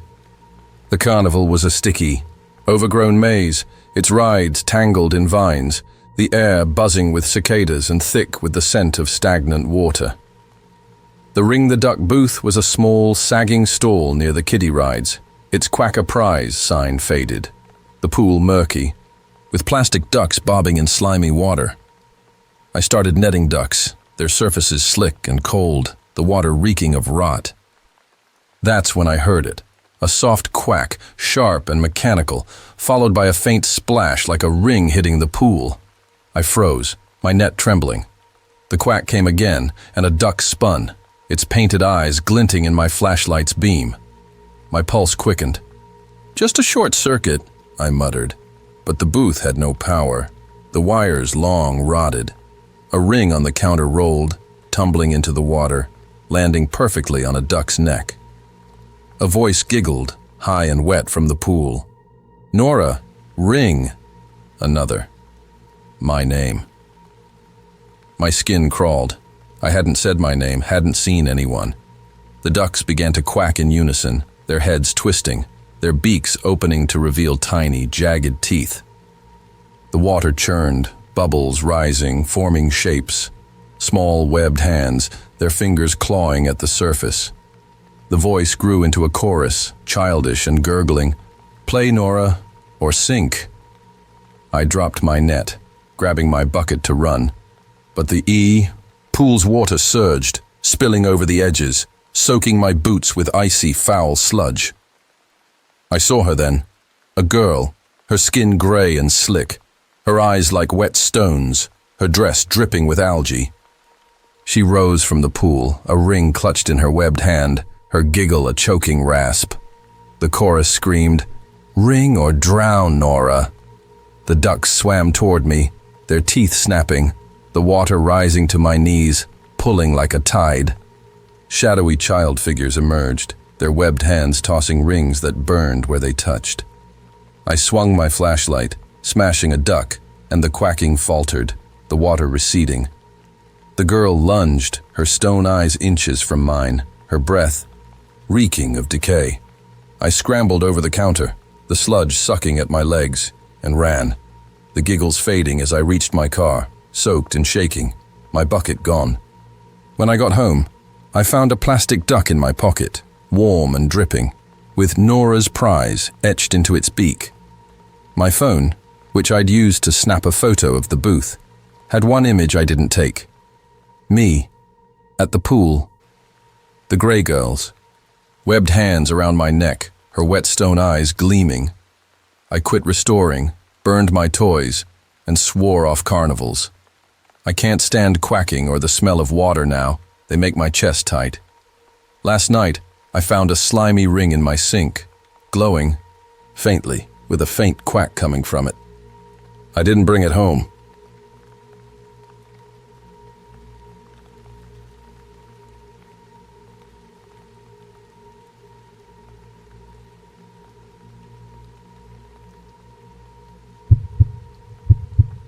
The Phantom Kiddie Coaster. My name is Ethan, and I'm a roller coaster enthusiast who documents abandoned amusement rides for my blog. Starlight Carnival, a derelict amusement park in Ohio, was high on my list for its kiddie coaster, a pint-sized ride from the 60s with cartoonish train cars, infamous for a 1978 incident where a car derailed, injuring kids who later swore they saw shadows on the tracks. Locals claimed the coaster rattled at night, its cars moving with no power. I didn't buy the ghost stories, likely just loose bolts and wind, but a detailed post with photos could boost my traffic. So, one foggy November night, I packed my flashlight, a camera, and a tripod, and drove to the park. The carnival was a misty, crumbling maze, its rides shrouded in haze, the air thick with the scent of damp leaves and rust. The kiddie coaster was a low, looping track near the kiddie. Rides, its train cars, painted with faded clowns and animals, tilted off the rails, their googly eyes peeling. I set up my tripod, snapping shots of the track's curves, The cameras shudder loud in the quiet. That's when I heard it. A faint clack, like wheels on rails, followed by a high-pitched giggle, like kids playing nearby. I froze, my camera dangling. The clack grew louder, rhythmic, and the lead car, a clown-faced engine, shuddered, inching forward. My pulse raced. Just gravity, I muttered. But the track was level, the cars unpowered for decades. The giggles multiplied, echoing from the rails, and a voice whispered, small and eager, "Ethan, hop on!" My name. My throat tightened. I hadn't said my name, hadn't seen anyone. The train lurched, rolling slowly, its cars rattling as if full. The track's lights, rusted bulbs, flared red, casting a bloody glow. The giggles turned to shrieks, a chorus of childlike voices. "Ride, Ethan, ride forever!" I grabbed my tripod, ready to bolt, but the fog thickened, curling like hands around my legs. The cars sped up, their clown faces twisting, their googly eyes glowing like embers. I saw them then, shadowy children, their forms flickering in the cars, their faces pale, their mouths stretched in joyless grins. One, a boy with a cracked skull, leaned out, his cold hand brushing my arm, his giggle a rasp. The chorus screamed, "Join the fun, Ethan!" The track shook, bolts popping loose, and the train veered toward me, its wheels sparking. I swung my flashlight, smashing a car's nose, and the shrieks faltered, the train slowing. The boy lunged, his cracked face inches from mine, his breath reeking of ash. I ran, the clack chasing me, the fog stinging my eyes. The train stopped as I reached my car, the giggles fading into silence. My arm burned, my camera gone. When I got home, I found a plastic train wheel in my pocket, warm and etched with Ethan's ride. My phone, which backed up my camera's photos, had one image I didn't take. Me at the track, the cracked skull boy's hands on my shoulders, his ember eyes gleaming. I shut down my blog, sold my gear, and swore off coasters. I can't stand giggles or clacking sounds now. They make my arm burn. Last night, I found a clown sticker on my door, glowing faintly red, with a faint clack coming from it. I didn't bring it home. The cursed juggling clown statue. My name is Zara, and I'm a street performer who collects vintage circus props to enhance my juggling act. Starlight Carnival, an abandoned amusement park in Ohio, was a lead from a fellow performer about a juggling clown statue, a life-sized, hand-painted figure from the 60s, part of a sideshow display. Locals whispered about the statue's balls juggling on their own, and eerie laughter echoing at night, but I figured it was just wind and cracked paint. That statue could be a showstopper for my gigs, so one foggy October night, I packed my flashlight, a pry bar, and a tarp to wrap the figure, and drove to the park. The carnival was a misty, decaying sprawl, its rides cloaked in haze, the air thick with the scent of damp leaves and rust. The juggling clown statue stood in a crumbling sideshow tent, its red and white costume faded, its painted grin unnaturally wide, holding 3 chipped juggling balls. Its glass eyes glinted in my flashlight's beam, and I felt a chill, but I brushed it off, starting to pry at the statue's base. That's when I heard it. A soft thump, like a ball hitting the ground, followed by a low, guttural chuckle from the tent's shadows. I froze, my pry bar trembling. The thump came again, and one of the statue's balls rolled off its hand, bouncing across the dirt floor. My pulse raced. "Just gravity," I muttered, but the air grew heavier, the rust smell mixing with something sour, like old grease paint. The statue's head twitched, its grin seeming to widen, and the balls lifted, juggling. In midair, spinning faster, a voice laughed, high and mocking. "Zara, catch the act." My name. My throat tightened. I hadn't said my name, hadn't seen anyone. The balls spun into a blur, their chipped surfaces glowing red, and the tent's flaps sealed shut, trapping. Me. The voice grew into a chorus, cackling wildly. "Join the show, Zara!" I grabbed my pry bar, ready to smash the statue and run, but its glass eyes locked on me, glowing like embers. The balls flew at me, grazing my arms, leaving burning welts. I saw him then, a clown, his face a smeared version of the statue's, his costume tattered, his hands juggling flaming balls that dripped molten wax. The chorus screamed, "Catch or burn, Zara!" Shadowy figures materialized, their painted faces leering, tossing more balls that ignited the tense walls. The clown lunged, his ember eyes inches from mine, his laughter shaking the ground. I swung my pry bar, shattering the statue's arm, and the balls fell, the flames flickering out. The figures howled, dissolving, the clown's grin splitting before he vanished. I tore through the tent flap, the cackles fading as I ran through the fog to my car, my arms throbbing, my tarp gone. When I got home, I found a chipped juggling ball in my pocket, warm and etched with Zara's act. My phone, which I'd used to snap a photo of the statue, had one image I didn't take. Me, in the tent, the smeared clown's hands around my shoulders, his ember eyes blazing. I quit performing, burned my props, and swore off carnivals. I can't stand laughter or spinning objects now. They make my arms burn. Last night, I found a fleck of red paint on my doorstep, pulsing faintly, with a soft chuckle coming from it. I didn't bring it home. The Phantom Shooting Arcade. My name is Finn, and I'm a retro gaming enthusiast who restores vintage arcade machines for collectors. Starlight Carnival, an abandoned amusement park in Ohio, was a tip from a forum about its shooting arcade. A row of air rifles aimed at moving tin targets, a rare 1960s setup with custom brass triggers. Locals whispered about gunfire echoes at night and targets shifting without a shot. But I chalked it up to creaky mechanics and wind. A restored shooting arcade could be a collector's dream. So one foggy September night, I packed my flashlight, a toolkit, and a recorder to capture the game's sounds, and drove to the park. The carnival was a misty, decaying sprawl, its rides cloaked in haze, the air thick with the scent of damp leaves and rust.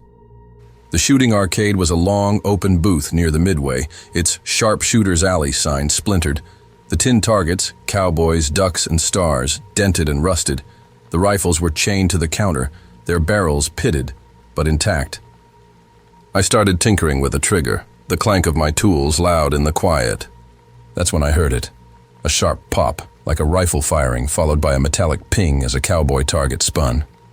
I froze, my screwdriver trembling. The pop came again, and a star target jerked, as if hit by an invisible bullet. My pulse raced. "Just loose springs," I muttered. But the booth was unpowered, the rifles empty. The air grew heavy, the rust smell mixing with something sharp, like gunpowder. Another ping, and a duck target fell, its painted eye glinting red. A voice rasped, low and taunting from the counter. "Finn, take a shot." My name. My throat tightened. I hadn't said my name, hadn't seen anyone. The rifles twitched, their barrels swinging toward me, and the targets spun faster, their shapes blurring into snarling faces. The voice laughed, a chorus of mocking, jeers. "Aim true, Finn, or bleed." I grabbed my toolkit, ready to bolt, but the booth's shutters slammed shut, trapping me. The rifles fired on their own, pellets whizzing past, grazing my arm with burning stings. I saw him then, a figure, dressed in a tattered gunslinger's coat, his face scarred, his eyes glowing like spent shells, aiming a spectral rifle. The chorus screamed, "Shoot or be shot, Finn!" The targets lunged from their tracks, flying. At me, their edges sharp as blades. Shadowy shooters materialized, their hands pulling triggers, their laughter like ricocheting bullets. The gunslinger grinned, his scarred face splitting, and fired, the pellet burning my cheek. I swung my flashlight, smashing a rifle, and the firing faltered, the targets freezing. The gunslinger lunged, his glowing eyes inches from mine, but I pried the shutter open, diving into the fog. The pop faded as I ran, my arm and cheek stinging. I reached my car, my hands shaking, my recorder gone. When I got home, I found a tin pellet in my pocket, warm and etched with Finn's aim. My phone, which I'd used to snap a photo of. The booth had one image I didn't take.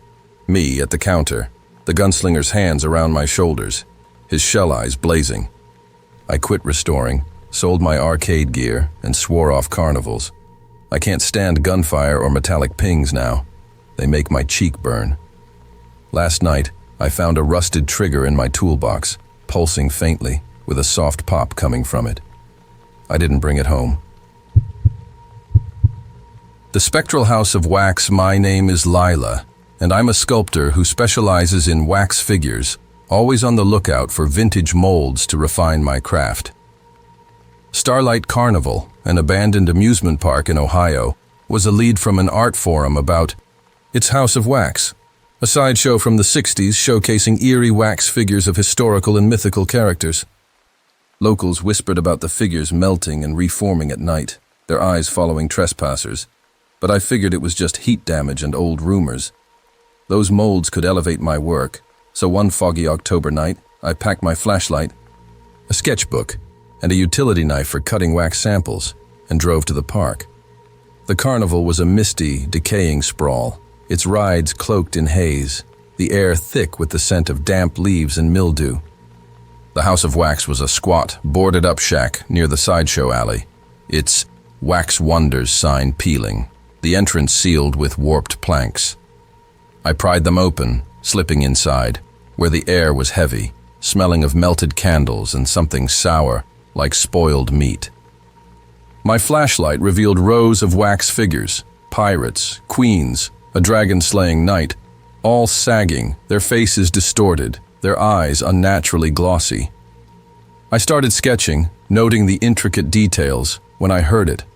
A soft drip, like wax hitting the floor, followed by a low moan as if the figures were breathing. I froze, my pencil trembling. The drip came again, and a pirate's arm shifted, its wax hand curling into a fist. My pulse raced. "Just settling," I muttered. But the air grew warmer, the mildew smell now thick with burning wax. A queen's head turned, her glossy eyes, locking on me, and a voice whispered, hoarse and molten. "Lila, join the mold." My name. My throat tightened. I hadn't said my name, hadn't seen anyone. The figures began to melt, their wax pooling, reforming into new shapes, humanoid. But wrong, with too many limbs, their mouths stretching wide. The moan grew into a chorus, a gurgling wail. "Shape with us, Lila." I grabbed my utility knife, ready to cut through the door and run, but the wax surged, coating the floor, sticking to my boots. The knight's sword dripped, reforming into a claw that slashed at my arm, burning like hot wax. I saw her then. Woman, her body a swirling mass of molten wax, her face half-formed, her eyes glowing like candle flames. She glided forward, her voice a hiss. "You'll be our masterpiece, Lila." The figures lunged, their waxen hands grabbing, their melted faces screaming my name. The chorus roared, "Melt or stay, Lila." The shack's walls pulsed, wax dripping from the ceiling, sealing the exit. I swung my knife, slicing a pirate's arm, and the wax screamed, recoiling. The woman's form shifted, her flame eyes flaring, her hands stretching toward me, scorching my skin. I hacked at the door, the wax giving way, and stumbled into the fog, the moans fading. My arm burned, my sketchbook gone. When I reached my car, my hands shook, my jacket singed. At home, I found a wax shard in my pocket, warm and etched with Lila's mold. My phone, which I'd used to snap a photo of the figures, had one image I didn't take. Me, in the shack, the wax woman's hands shaping my face, her flame eyes blazing. I quit sculpting, burned my tools, and swore off wax. Faces feel wrong. Now, like they're melting. Last night I found a wax drip on my nightstand, glowing faintly, with a soft drip coming from it. I didn't bring it home.